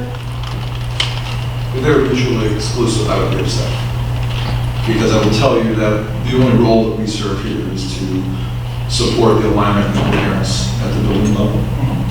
And so I expect all the administrators, frankly, to collaborate to develop plans that not only build upon each other, but certainly are transferred between buildings. I think what we've seen is, as you know, all the buildings are different, but they identify practices that are successful and that we can transfer. And we've had some good success, moving from building to building with some of our different practices.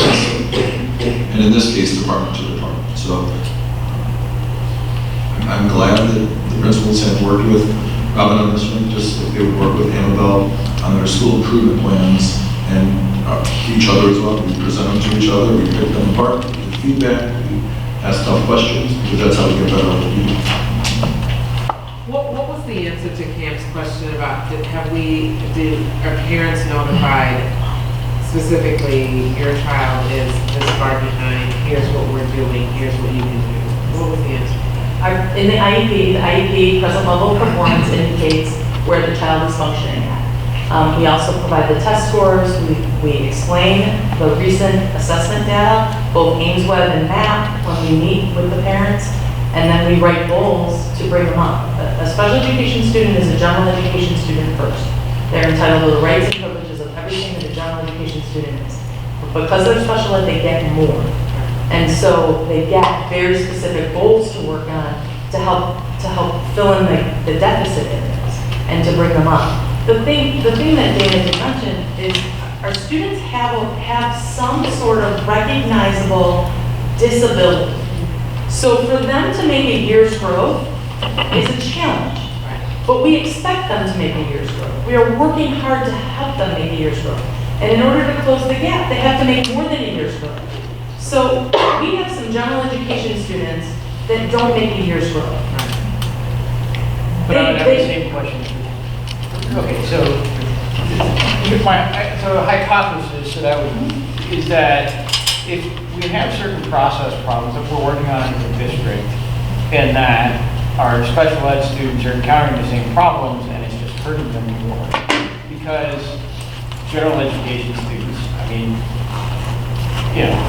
can only rely on what I hear from other people, but I have a general sense that we don't do a great job of, this is where your student's at, we don't need of speed of turnaround of information, right? If kid starts 7th grade and he's struggling in class, there's not immediate feedback to the parent. Hey, 2 weeks in, teacher's calling the parent, there's a problem. You know, especially if parents are busy and not watching grades. I mean, not all the parents, you know, check grades every week and harass the students, right? And so once that, you know, for the broader student population as a whole, the general education students aren't in the top 20%. I have the general sense that they don't really get a warning flag until maybe, you know, test scores come out or a report card comes out with C's and D's on it. And so that's what, you know, that's too long, way too long, right? And the problem, I mean, when I was a parent of a special ed student, I have no idea what that experience is like. But if I didn't learn until winter math testing or something, then my Maybe they kids- start with it. And so when you're identified, as Robin said, you're part of that. So the IEP process is obviously very formal and it's very methodical. And so as you begin your meeting, you're checking off all of these things. One of the things that you check off is a conversation about the present level of performance. Your child, little Dana, is 3 years behind in reading, right? And these are the specific areas that we need to address. And then obviously you get into draft goals, which would look to remediate them and just what that would look like. So it shouldn't be a surprise as far as the present level of performance. When does that happen? Meetings, you know, I mean, that takes. It happens all throughout the school year, because we have, a student has an annual review every year, and they're usually within a month or so of the last date. We try not to let them expire, that's bad practice. And so we have students that have IEPs throughout the whole year. And when we do evaluations and we do a domain or to start an evaluation process, is we can start at an A point. How much time from the initial evaluation to the next check-in? The initial evaluation, again, we like to have it be 45 days from when the parent signs consent to when we are meeting with that parent to give the results. Now, we've met with them in between to ask them for information, to have them contribute to the data. We ask them to fill, it depends on what the child needs. We may ask them to fill out some behavior rating scales. We may ask them to fill out some emotion rating scales, some adaptive information. We do ask for their input. We have documents that we send home to parents that have all of the domain areas on them with an explanation of what they are, to give them an opportunity to think about it before they come to a meeting.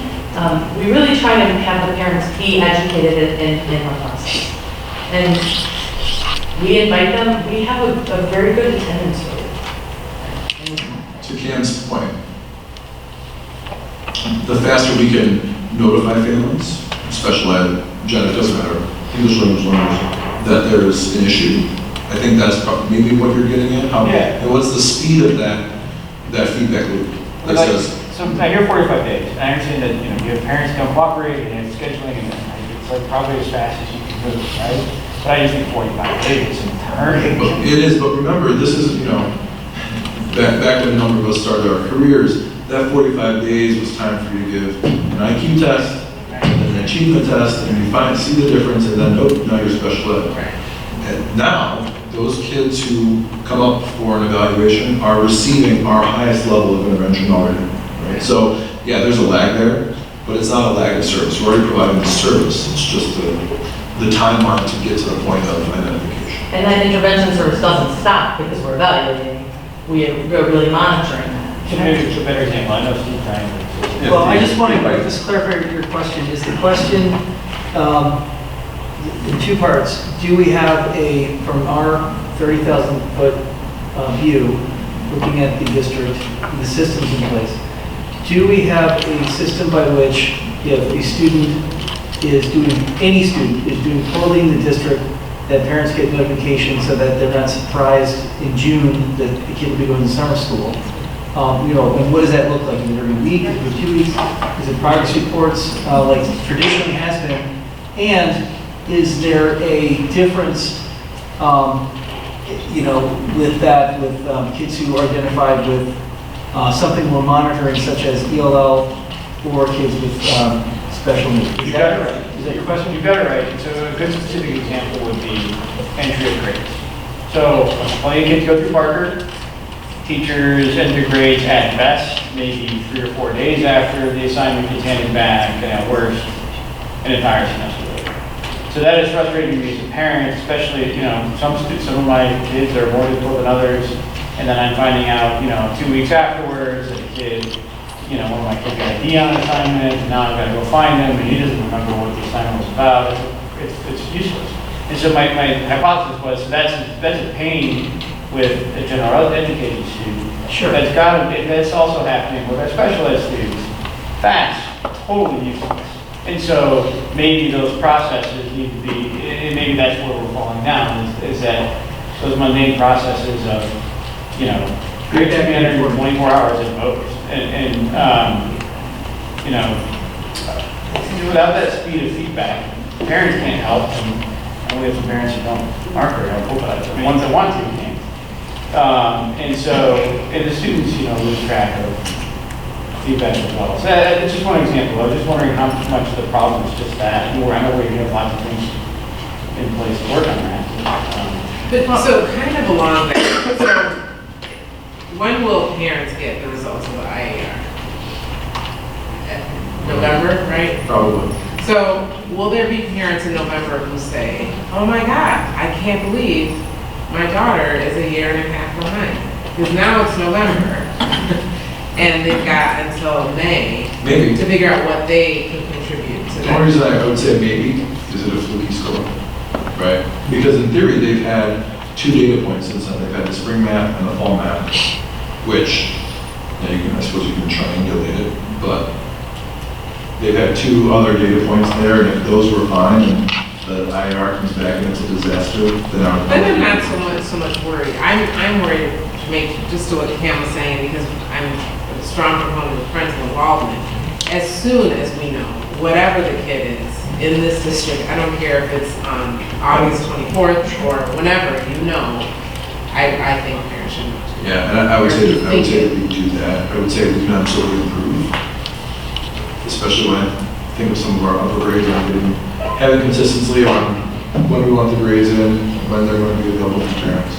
As we look to some of the digital resources that we've recently purchased and that we're building up now, there are pieces of software within Canvas, for example, which will make grading tremendously easier and intuitive.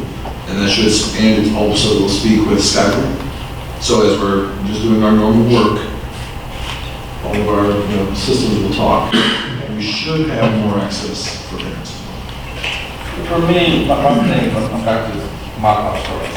And are we fixing the problem? I did have a problem. Yes. What's the point? The code talk aren't working, and we have fixed that. Sure. So we did recommend fixing that. And then the other pieces of the plan, which kind of identified the adult anxious test, are some of the largest effect sizes in research that we can find. Are we, and thank you, but are we being reactive versus proactive? I think you have to be both. I think we're aggressively responding to the situation that we want to create. But whenever we're looking at data, we have to react to it. Because if we don't, I would say we're being negligent.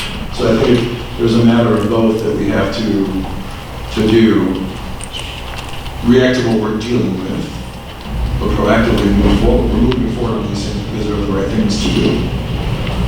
Yeah, the data's going to come, that's going to be noisy, but we can't let that knock us off path if we truly think that that's the direction we're doing. So that's the proactive piece.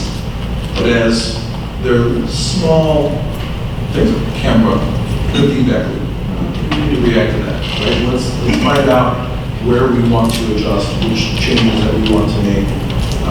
Because we can make large-scale changes every year, but that schizophrenia wears on people, and it's ineffective. So, if we're going to modify and make changes to the structures that we have, I think as long as we're methodically deliberate, we will do what we're doing, that's the right thing to do for students, then I think that's okay. And my point of reference, it's like regarding the answer to the question. Sure. So the one thing that I kept asking over and over how did we get here? Sure. Do we know how we got here? And if we don't, then how can we address that? And I don't feel I got really good answers on knowing how we got here. Sure. I'm still asking you questions. Well, can I just, one quick contextual thing, is that, you know, it's great that we've seen the last 3 years, but I think if we go back, that, you know, as a society, you know, one of the great things about Brown versus the Board of Education was that it actually brought civil rights to people with a disability by which they now had rights.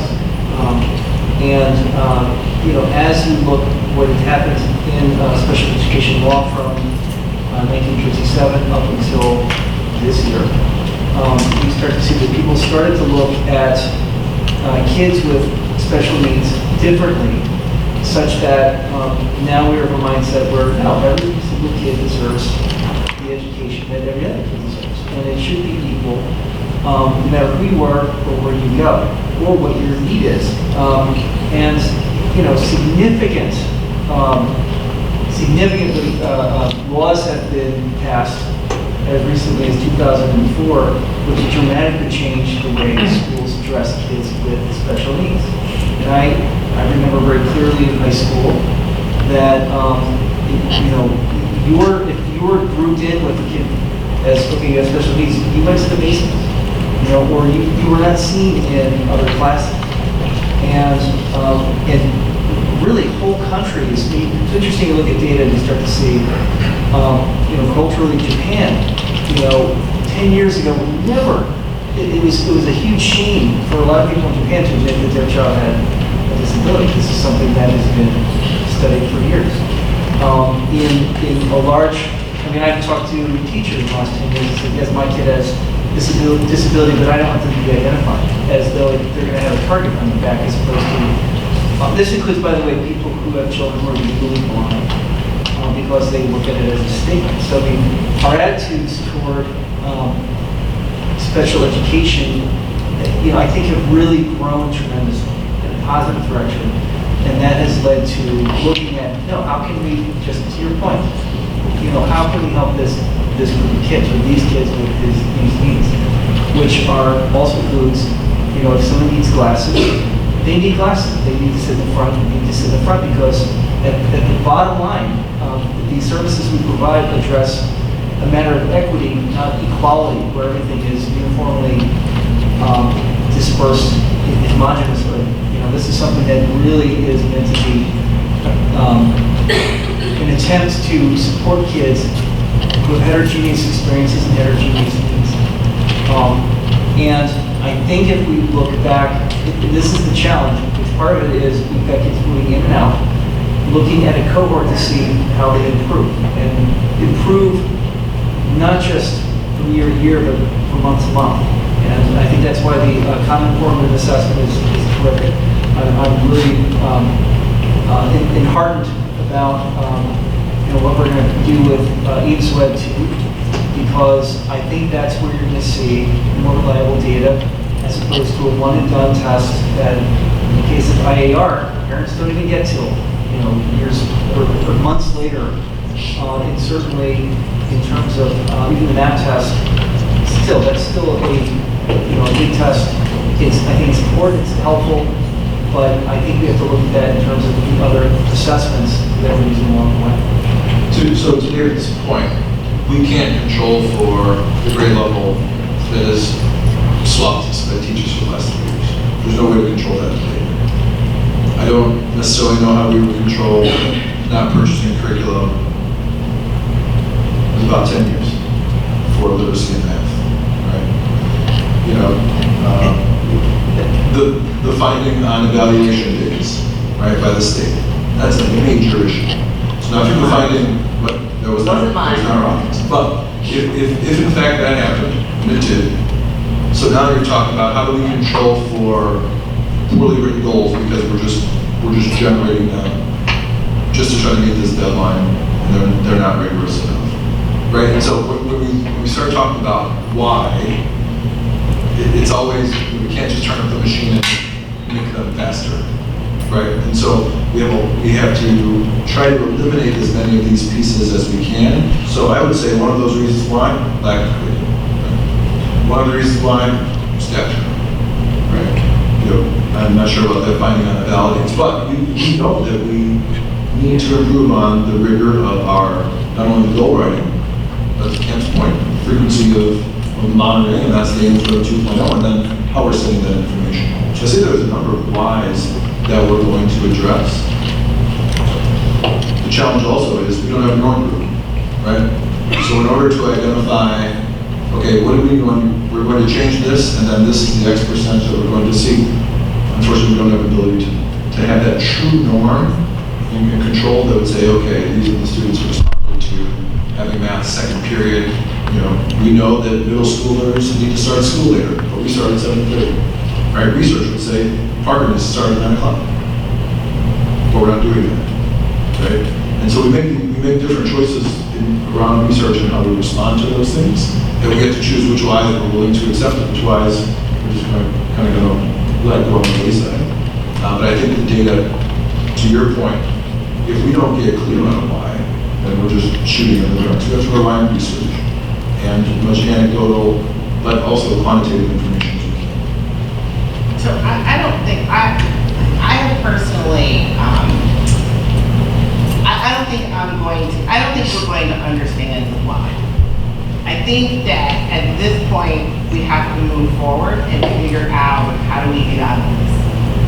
And, you know, I think I said this at the last meeting, which is, you know, I try and be crystal clear in my understanding on what the problem is exactly that we are trying to fix. And in my mind, the problem is not that our students are failing.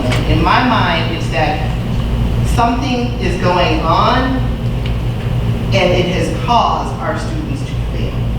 So it's what's happening on the left-hand side of the equal signs that I'm most concerned about. And to me, and you just actually laid out several of those, a lot of them are systems changes. It's about our systems, it's about our processes, right? You talked a lot about IEPs. Are there consistencies with our IEPs? And I said this before, we did an audit of every single IEP. Are there consistencies? Are there opportunities for us to actually modify and create a more consistent and coherent system? Are there opportunities for you to change the way you are providing support to the grade? I'm not sure, I don't know what the whole list is, but the goal, they are in the plan, but they're not necessarily very specific in some cases. But I think my point is that I think our goal is to make sure that there are systems and processes in place that maximizes the highest opportunity for our students to experience reasonable growth. And whatever reasonable growth looks like, we expect the experts to be able to help us figure, you tell us what reasonable growth looks like. But we need to make sure that all of our teachers, all of our principals, all of our students have everything that you all have decided that they need in order to be successful. I think we have flaws in our processes, and so and one biggest flaw, I think you mentioned goals. We've never really seen SPED goals. And you should. Because the people, truly, you should. Right? One of the priorities is an issue. But we've also entrusted us to handle it, right? And so if you want to training on dead man's goals and what those look like and that they have direction, whether they increase or decrease, absolutely provide that. I'm not sure how it's helpful in a governance position. Let me explain why we need to see goals. Because as a board, it's unacceptable for us to see data that looks as abysmal as it is, right? We would not be doing our job if we didn't ask tough, challenging questions to get at as much information as we could possibly get at to be able to support. So we totally recognize when we're on the dance floor or when we're not and when we need to be. But when it's time for us as a district to be reevaluated on where we stand, like this can't be what the data is that we're looking at, because if it is, then I don't think we've done our jobs as stewards of the community, right? So that's why we actually need to see special ed goals, and we actually need to know how you plan on monitoring those and how you plan on reporting back, because this is a huge commitment and priority for the board and the district. So this is the reason why we are seeing and asking for special ed goals for the first time. Not IEP goals, these goals. That's not what Well, wait a minute, so. I'm hearing IEP. No. I'm talking about special ed goals. I said this is the first time we've ever received special ed goals. Like an action plan. Not from kids, IEP. Right, I don't want to see IEP. Oh, No.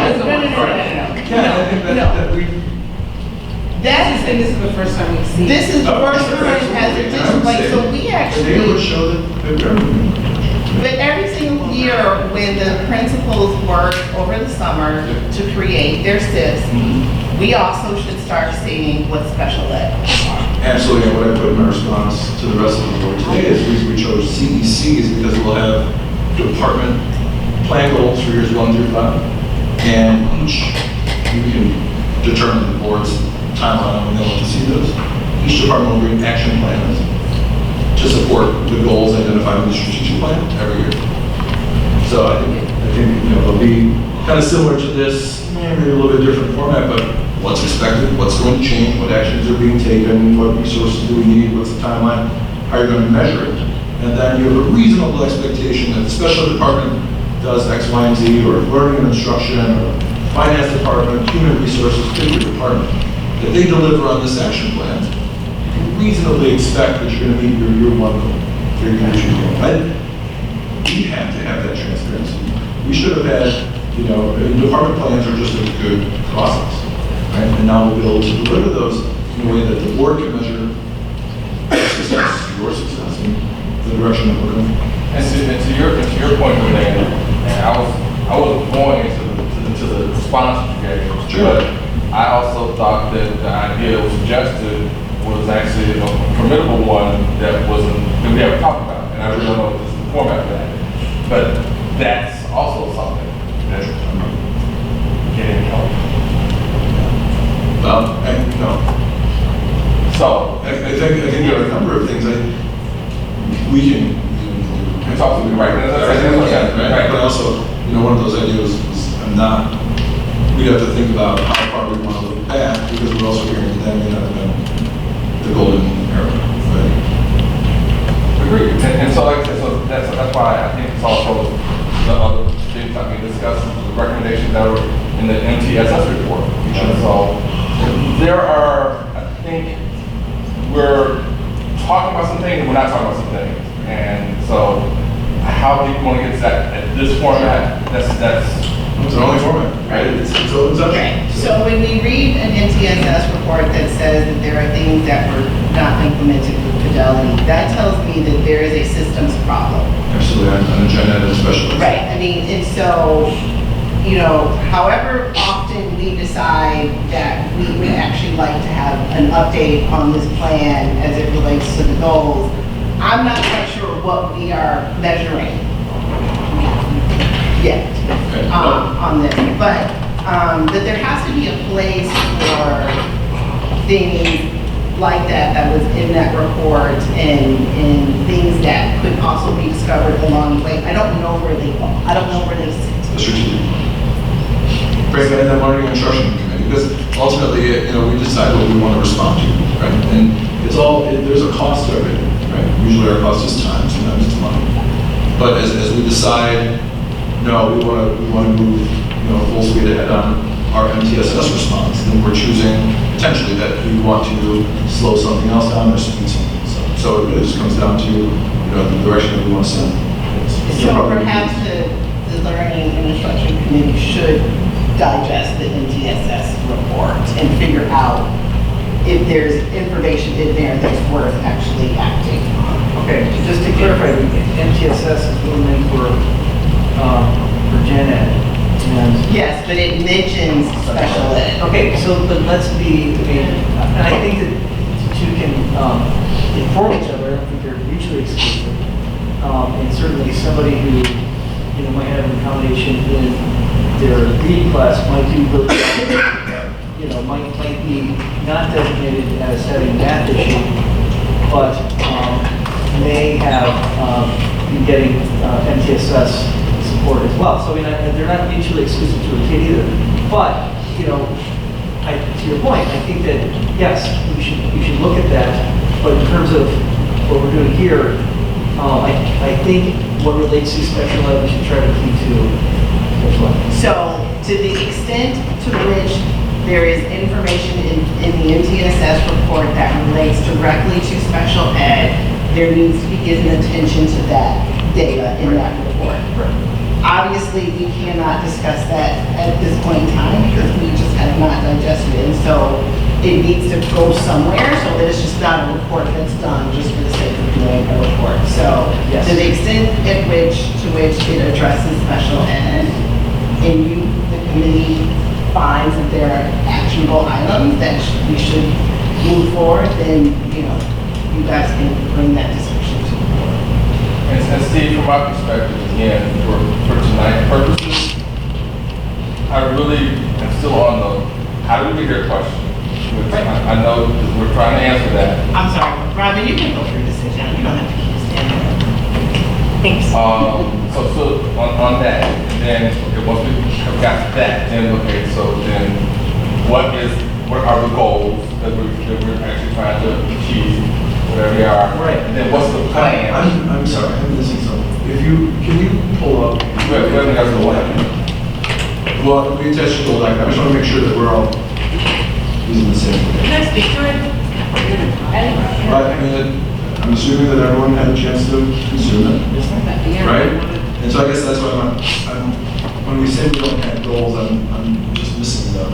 I didn't say, I did not say we don't have goals. I said I was speaking about that we need goals. So we have, these are goals. That's what I was saying. Yeah. These are the goals. Right. So I'm talking about the whole package. Okay. Comprehensive, sure. Okay. So that's what I'm getting at. Yeah, no, absolutely. These are, yes, yes. All right. But we do this one? Let's do it. If you have questions about the goal, I would. Go for it, The Karen. biggest piece I think is that all of them are tied to the school improvement plans. So the measurable impact is the achievement gap goals for special education in each of the buildings. That's where the students are, that's where we'll be reporting the data from. So these first indicators, the first two are for elementary. We're looking at making sure we're meeting the kids' needs to the best of our abilities. Are we pulling them out? We can't pull them out of core instruction. I truly don't believe they were ever really pulled out of core instruction. But I thought it was very important to emphasize it in the plan. We're not pulling from core instruction. If we can push into the classrooms, let's push in. It eliminates some of the generalization that our kids have, because if you teach them something in a different location, in a different way, they have to generalize it back. And again, our kids, the special education students have deficits. And our goal is to make the information as seamless as possible to get to them. So by pushing in, one of the things that we're doing at Western Avenue this year is it is very challenging to teach the ReadyGen curriculum to 2 grade levels in our instructional class. So we have one of the resource teachers is stepping in and teaching one of those grade levels, the core instruction of ReadyGen. I believe she's teaching 1st grade. The K-1 instructional teacher is teaching the core instruction to kindergarten. And then the teacher in the classroom is doing the small group instruction because she's able to differentiate for those students. That's one additional step. We're looking to do a modified version of that at Heatherville. We have 2 instructional classrooms there. We're looking actually to help with the small group instruction in those instructional classes. Right now, we're still down a resource teacher. When we put that resource teacher in place, we will move forward with that. Right now, we don't have enough staff time to do that part of the plan yet. Again, we're down a resource teacher. So if there's anyone out there that would like a job and they're really good, please apply. That would be great. The plans at Parker, all of the different items at Parker are all of the things, almost all of them are in the Parker School Improvement Plan. These are things that we spoke about over the summer. We need a dedicated space for our students to go. When they pull out to small group, they need somewhere to go to do that small group instruction. They're working on that at Parker to find that space.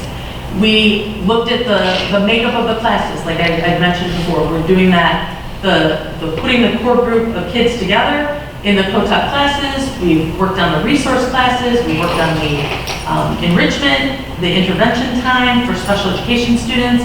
We've also are looking at the co-teaching pairs. Again, in math, they co-taught with one teacher for the day. We've moved that for reading, improved that with the help of the Parker administration, aligned that very well in 6th and 7th grade. We've also looked, because we have lower numbers of students that need co-taught, we've looked to see where that teacher, I don't want 2 kids in a co-taught first period and 2 kids like 5th period. Put 4 kids in one class and let's free the teacher up. She doesn't have to co-teach that period. There's no special education students. Let's have her do something else. In 6th grade, they are working in ELA. They're working in the one section of ELA. And in 7th grade, I don't have it off the top of my head. So we've looked to combine those pieces. In the second goal, we're really focusing on intervention tools. The MTSS report had some information on interventions, positive interventions, and interventions that we should not be using any longer based on the research. So we've removed Read 180 from use. Read 180 and System 44 went together. We removed both of those. At the elementary, we replaced it with a program called Fast Forward.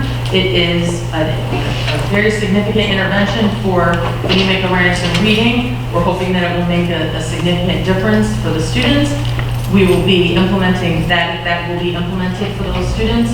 We are looking at other pieces, other different intervention tools. We are certainly using the MTSS report for all the research Pat did on different interventions and what we can look at, what we can bring in, what we think will make a very good, a positive impact. In addition, we're also looking at strategies and tools, and that's listed in the report. What strategies and tools can our teachers use that they already have at their disposal in order to remediate and help our students even more than they have been? A double dose of guided reading group, that's a strategy that can work. So all of those different pieces, we're really trying to work with our teachers to implement exactly what each student needs and put them together in groups. In addition, we are also asking they're using the AimsWeb, our new AimsWeb Plus. Our training is next Monday and Tuesday. For that, we will be benchmarking the kindergarten, which is general ed initiative, but then we will be using it to progress monitor all of our students and to see what is working and what is not working. We'll be getting that data weekly. When we look at the third goal, it is the data. It is working with the action plans. I apologize, I missed 2 student practices. 2 new things this year. We've added in to have our students look and collect their data and keep track of their own data in a digital portfolio. So the psychologists are working on creating those digital portfolios for our staff. They will then add their MAP score in and then add in the progress monitoring data so the kids can track it. One of the other things is in our IEPs, we have a section that we talk about as student strengths. What are student strengths? We ask that the information be really objective, not subjective. They're nice, it's great. Most of our kids are nice, but we want objective data.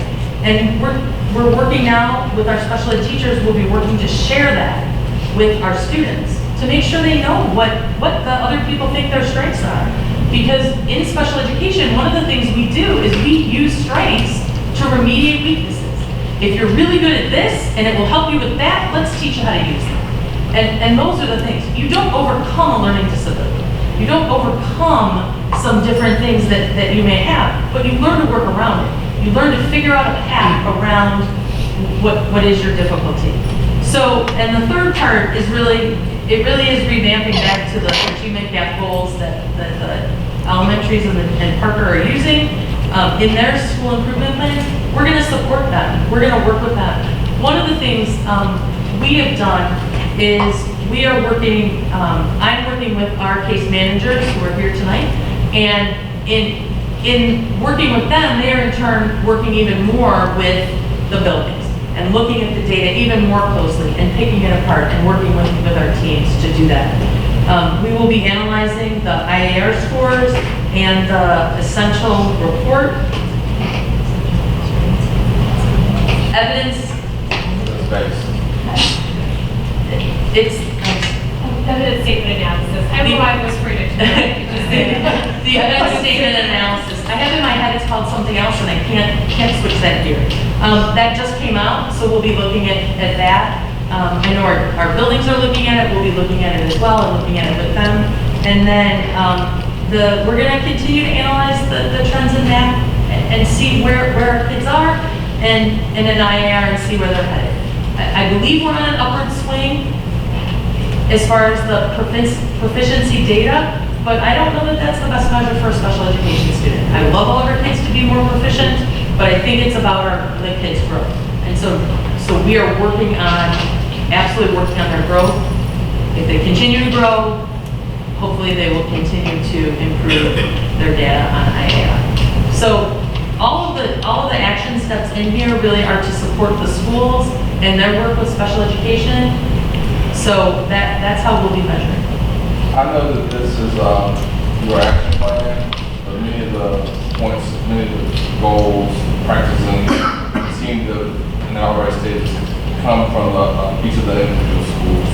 So one of my questions to you in preparation of that is, what in here really is new this year that we haven't already done before? Both of it's new. You said all is new. The whole action plan is new.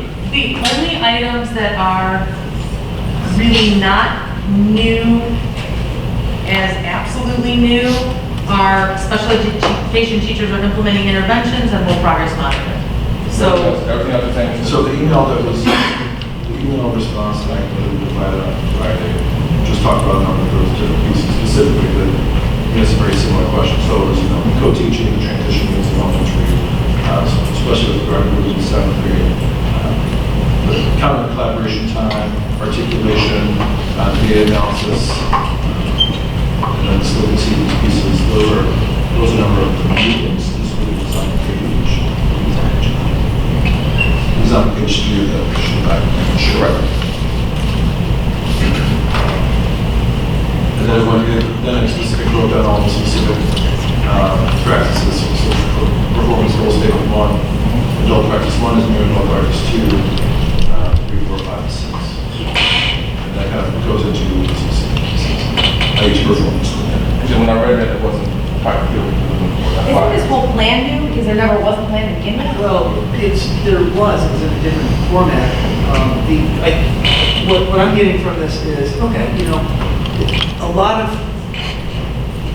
so looking at co-teaching, there was co-teaching before, but this year, based on what was observed last year, it's been revamped in a specific way that we think will address the needs for our kids better. It's organized a little bit better. So it's not like it's completely new as much as it's adjusting to be successful.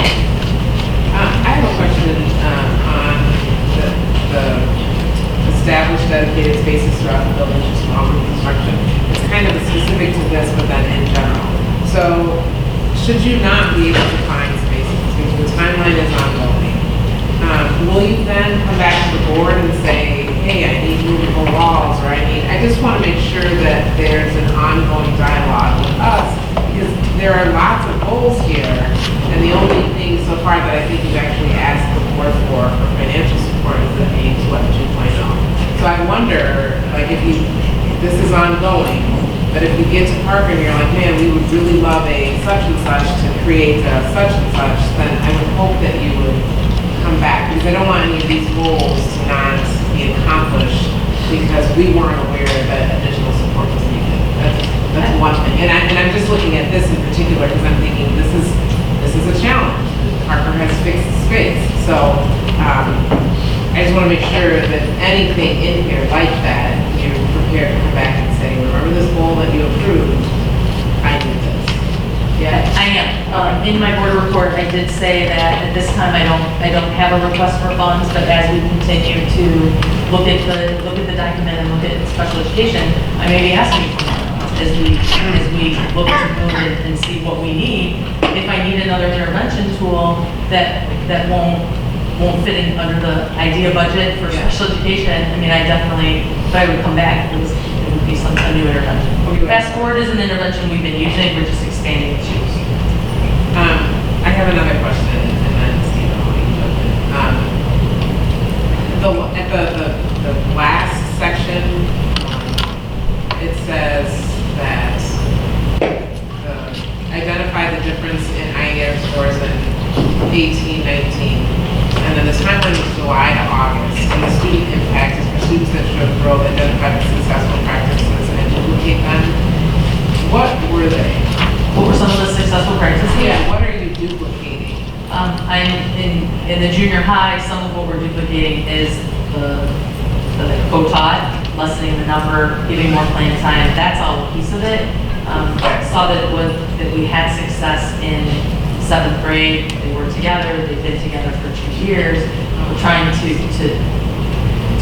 make that, duplicate that in the other grades. Thank you. Just building off of Director Gray's, this is more of a perspective of the last 6 years. And that is 6 years ago when there was concern about the level of support within one class that was going south at Clawson Hills, which is a spectacular school. Otherwise, the pushback was, okay, well, we'll just monitor this. This is a conversation in September, and every time we came back to, okay, what's going on with that? Well, we're still monitoring, and the suggestion was, okay, well, do we need more staff there with another paraprofessional help? And to your point, but I hope you will certainly let us know as well. Hey, really, we need a resource teacher ASAP from the ACD field, but we really could use 2 more paraprofessionals in this building, or in analyzing this the way it's going, these other supports in terms of staffing would help as well. Just as at least to hear, you're the expert, we'd love to hear your recommendations. I would love to hear your recommendations as well. Because I think that, and certainly my tenure here, these are things that we shy away from, but if we really want, we're looking for results, and we're not putting forth ultimately what we need reasonably, I don't think we would get there. So I hope we are very open about any and all resources as they're met. I think that common core is really Thank you. Steve, that's a very important point. Yes. We absolutely want to make sure that we are resourced in the way that we need to be, and that, because I do think we have capacity challenges, and I want to make sure that we are providing the resources that are needed to be able to deal with those capacity issues. Just 2 quick questions. One is, how do you plan and how often to report back to the board on progress against these action plans or action items? And then the second question is, can you just remind us, based on the report or the plan that you have to submit to the state because of our underperforming status, what type of monitoring or compliance, like how is the state measuring our progress against anything that we put in the report? They're measured based on IO. Okay, and so then first question, so how often and in what format? I think we can bring it back as often as you would like. I think I'd prefer to expand it. I think this is a little granular based on just the number of students and some of the other things that we have going on. I think our school improvement plans, which frankly address hundreds of students, we may want to beef up that monitoring and those discussions here a little bit. Right? So we can do quarterly, we can do more frequent. I mean, primarily it's going to be process conversations. We said we were going to review all of our IP goals for rigor, and we've done that, 15 out of 15 times. And we've said we're going to provide additional professional development on the interventions, make sure that they're being implemented with fidelity. Or to Carol's point, you know what? We've had 7 periods out of 22 where we could meet with a small group in a private area. So that's a red flag for us. That's really an issue that we have to address. So we can, on whatever frequency that you prefer. Well, but I had the overall impression that we're not quite operating on all cylinders in terms of formative assessment and accounting performance test and all that stuff. I would say that, like we've helped the course of teachers in place, and we've got 5 lab, and we have candidates. Cam, I can't hear you. I'm sorry. He's talking about the common formative assessment. Those are good anecdotal, but those are, we're looking and comparing. There's a lot of them. So what I've heard though in terms of speed of feedback is formative assessments and basically primary answer. Well, progress on these goals. too. Yeah, but we also progress monitor from our special education students. So progress monitoring is a very sensitive assessment that needs to detect small changes in growth or lack thereof. So, we're data rich, certainly, for our special education students. So I guess what data do we have? If we want to hear from you guys every week, what do you have every week? What do you have to give us? Word calling. Word calling. Fluency, learning, to understand fluency, nonsense fluency. Pick your indicator that we can, again, it's which pieces from Aimsweb that we want to use, because what's our frequency of. We progress monitor Aimsweb weekly for our special education students and our tier 3 students, and then we'll be progress monitoring every 2 weeks with our tier 2 students. Is it possible to look at some, again, and I know we haven't really unfolded or unwrapped that MTSS report, but within that recommendation, are there some things that actually worth reporting on back? They're going to discuss it in the Learning and Instruction Committee. But I do, Cameron, can we go back to your original question, I think, because it sounded like the question is, what data don't we have? Because it seems like we're missing pieces to really still have a complete picture. I don't feel like so you guys have done a ton of work gathering data and questions in response to this work. And in order for this to work smoothly, we can't keep doing that every single quarter. We do want regular data updates. I don't really fully understand what's available, I understand stuff.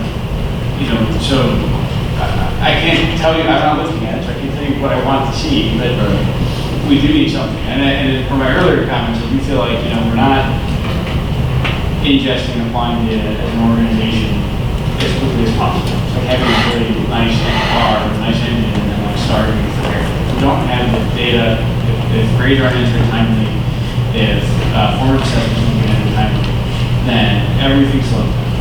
And so, you're asking us what reports we want. My question back to you is, is the data you're getting in fast enough that you can give us what we're doing? It depends on what you want to measure. If you want to measure the number of words that our students increase in their word calling fluency on a weekly basis, we can provide that. To Michelle's question, we have to figure out which solution or problem we're trying to solve to that, right? And so interventions are anywhere from 8 to 12 weeks in order before you should see a consistent effect size, right? And so again, we can provide all that information. I'm not sure if what you it sounds would want that. like, for me, so we clearly can see what you hope to achieve. I can see that, I saw that 2 weeks ago. But maybe, like you said, quarterly, can we have a quarterly report? Like how are you guys checking? Check in every other board meeting. Like, look, we grew, but there was improvement, here or there. I think everybody here feel like we're at least going somewhere. Yeah, we can have some of that information. There's a number of different ways we can do it by program. We can, do it by program, we can do it by grade level, we're talking about resource special ed kids, are we talking about instructional level special ed students, or are we talking about only tier 3 students? But again, I want to see the growth that guides you as your team that says, oh, we're not getting where we want to be. I want to see that. Whatever you're looking at that makes you say, yeah, we're right on target for what we want to happen. I want to see whatever you're looking at to say that. it's not, right? Because when it comes to what we're measuring, a lot of what we're measuring is process. Right? These are the strategies and these are the practices that will ultimately deliver the best results for our kids. So when we, as an admin council, when we talk about, okay, which work on for research, because I meet weekly with the global principals, and we talk about, okay, here was your personal goal, this is your SIP plan, what are your big rocks, what does that process look like? And we're talking about professional learning communities, and we're talking about the conversations that we're having with professionals around learning and instruction and assessment. That's how I measure what we're doing, frankly. Quarterly. Is that quarterly? I I think mean, it's weekly, right? But again, it's qualitative conversations around our practices. If, we can, pulling special education data on a quarterly basis for, progress monitoring, it's probably not where I would start. I would start with a few, frankly, different cohorts, but if there are some, as we move other groups within, okay, 60% of our special education students are 3 groups, right? And so there are other rocks that we may want to look under as we're looking to affect the most students. I would rather see Gen Ed students for various lunch, and to the extent that speaks into the special ed kids that have, like disabilities or whatever terminology is, then I think I don't know, you see the kids, what? Yeah. And, kids are in both our classrooms from, I guess, disrupting or they all disrupt it. I think that's all fine. So we have it. So we're not doing winter math testing, and I get that all I think is qualitative, doesn't sound like this person's doing a good job. I get that, but are you looking at anything else between now and January to know how things are going? The building principles are, right? And that's where let's use literacy, for example, with RayGen. RayGen's model is a unit model with 2 modules per unit. There's a module A, there's a module B. Both modules, there's a performance-based assessment. At the end of the second module, there's an end-of-unit assessment. It's also 50% fiction, 50% nonfiction. So module A may be the nonfiction text, module B will maybe the fiction, and then for the end-of-unit assessment, they're comparing both, and there's a lot of writing and things like that. So where does all that testing, where does all that data go?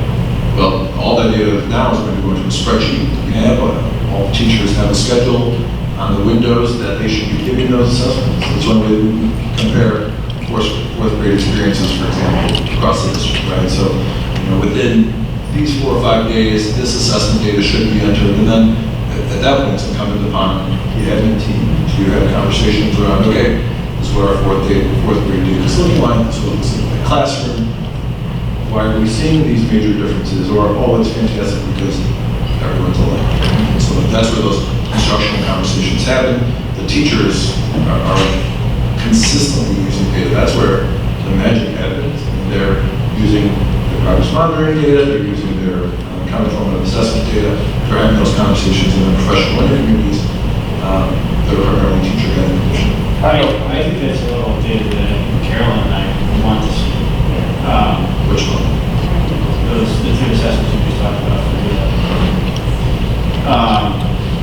at least at the committee level. I don't know what the analog for that is for math.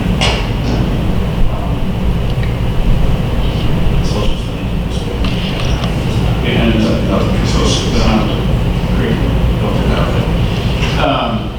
but I mean, again, if we're really going to make changes, we have to use that type of information. It has to be kind of informative. Because the other thing is it's comparing our practices, as Michelle really talks. I mean, what are our systems? Are they working? Are they not working? The only way to know that is if we can compare with some level of certainty that the experiences of our kids at Serena, Western, Heather, Flossmoor Hills are consistent. Because we're using the same measures, and if they aren't consistent, which factors are leading to that, right? Or we have a school where the schedule is all completely destroyed just because of the way the specials worked out, and now we don't have large blocks like we do with the other buildings, and they have better data. Okay, let's fix it, right? So I think this is the direction we have to go. The math data, the IER data, that's all autopsy, right? It's done. It's done. So it's, you know, if you want to lose weight, you measure the calories in on a daily basis, not, you know, get on the scale at the end of the month and say, okay, where am I at? That's what kind of formative assessment data allows us to do. That's what progress monitoring data allows us to do. Sensitively measure progress as we're moving forward so that we can make change.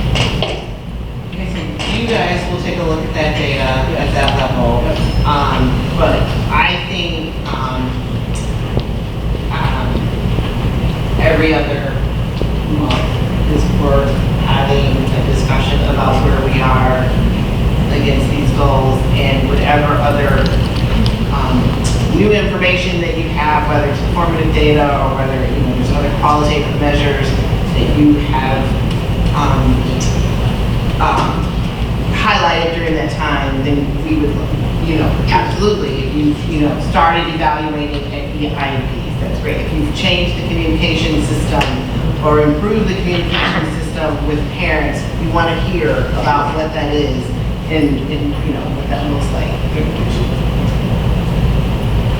I had a question that went back to the co-teaching.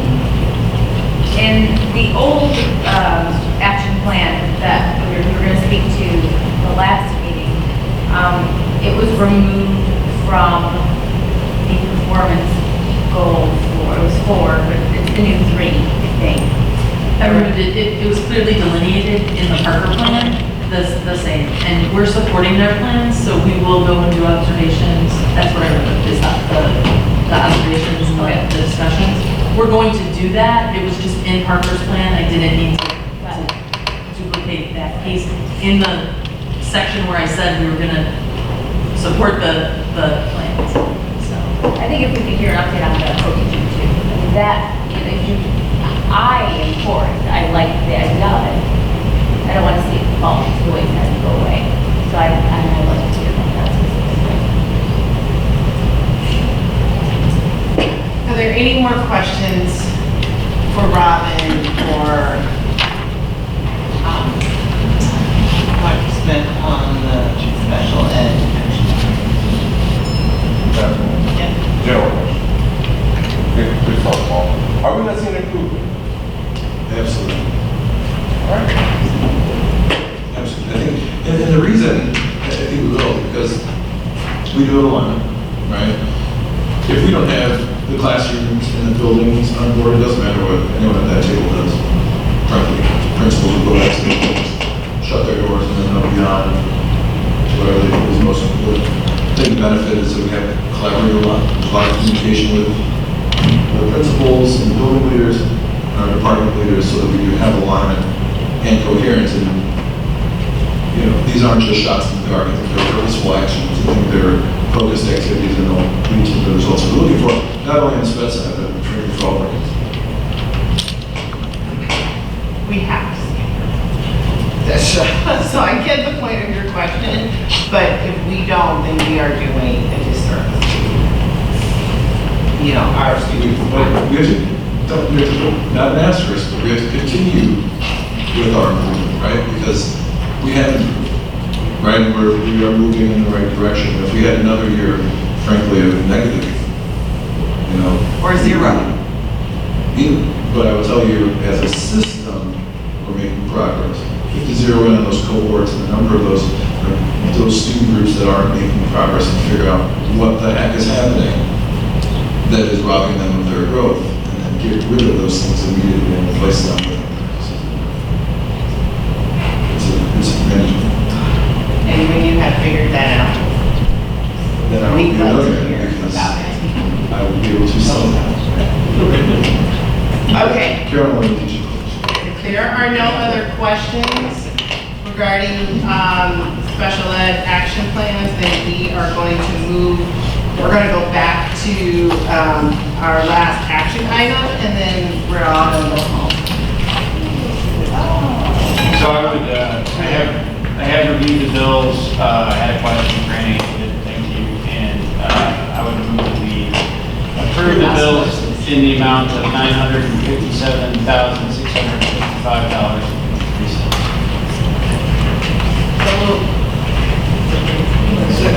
Second. Any questions or comments? Roll call, please. Lanier? Briggs? Yes. Leestra? Yes. Nelson? Yes. Blackman? Yes. Paredes?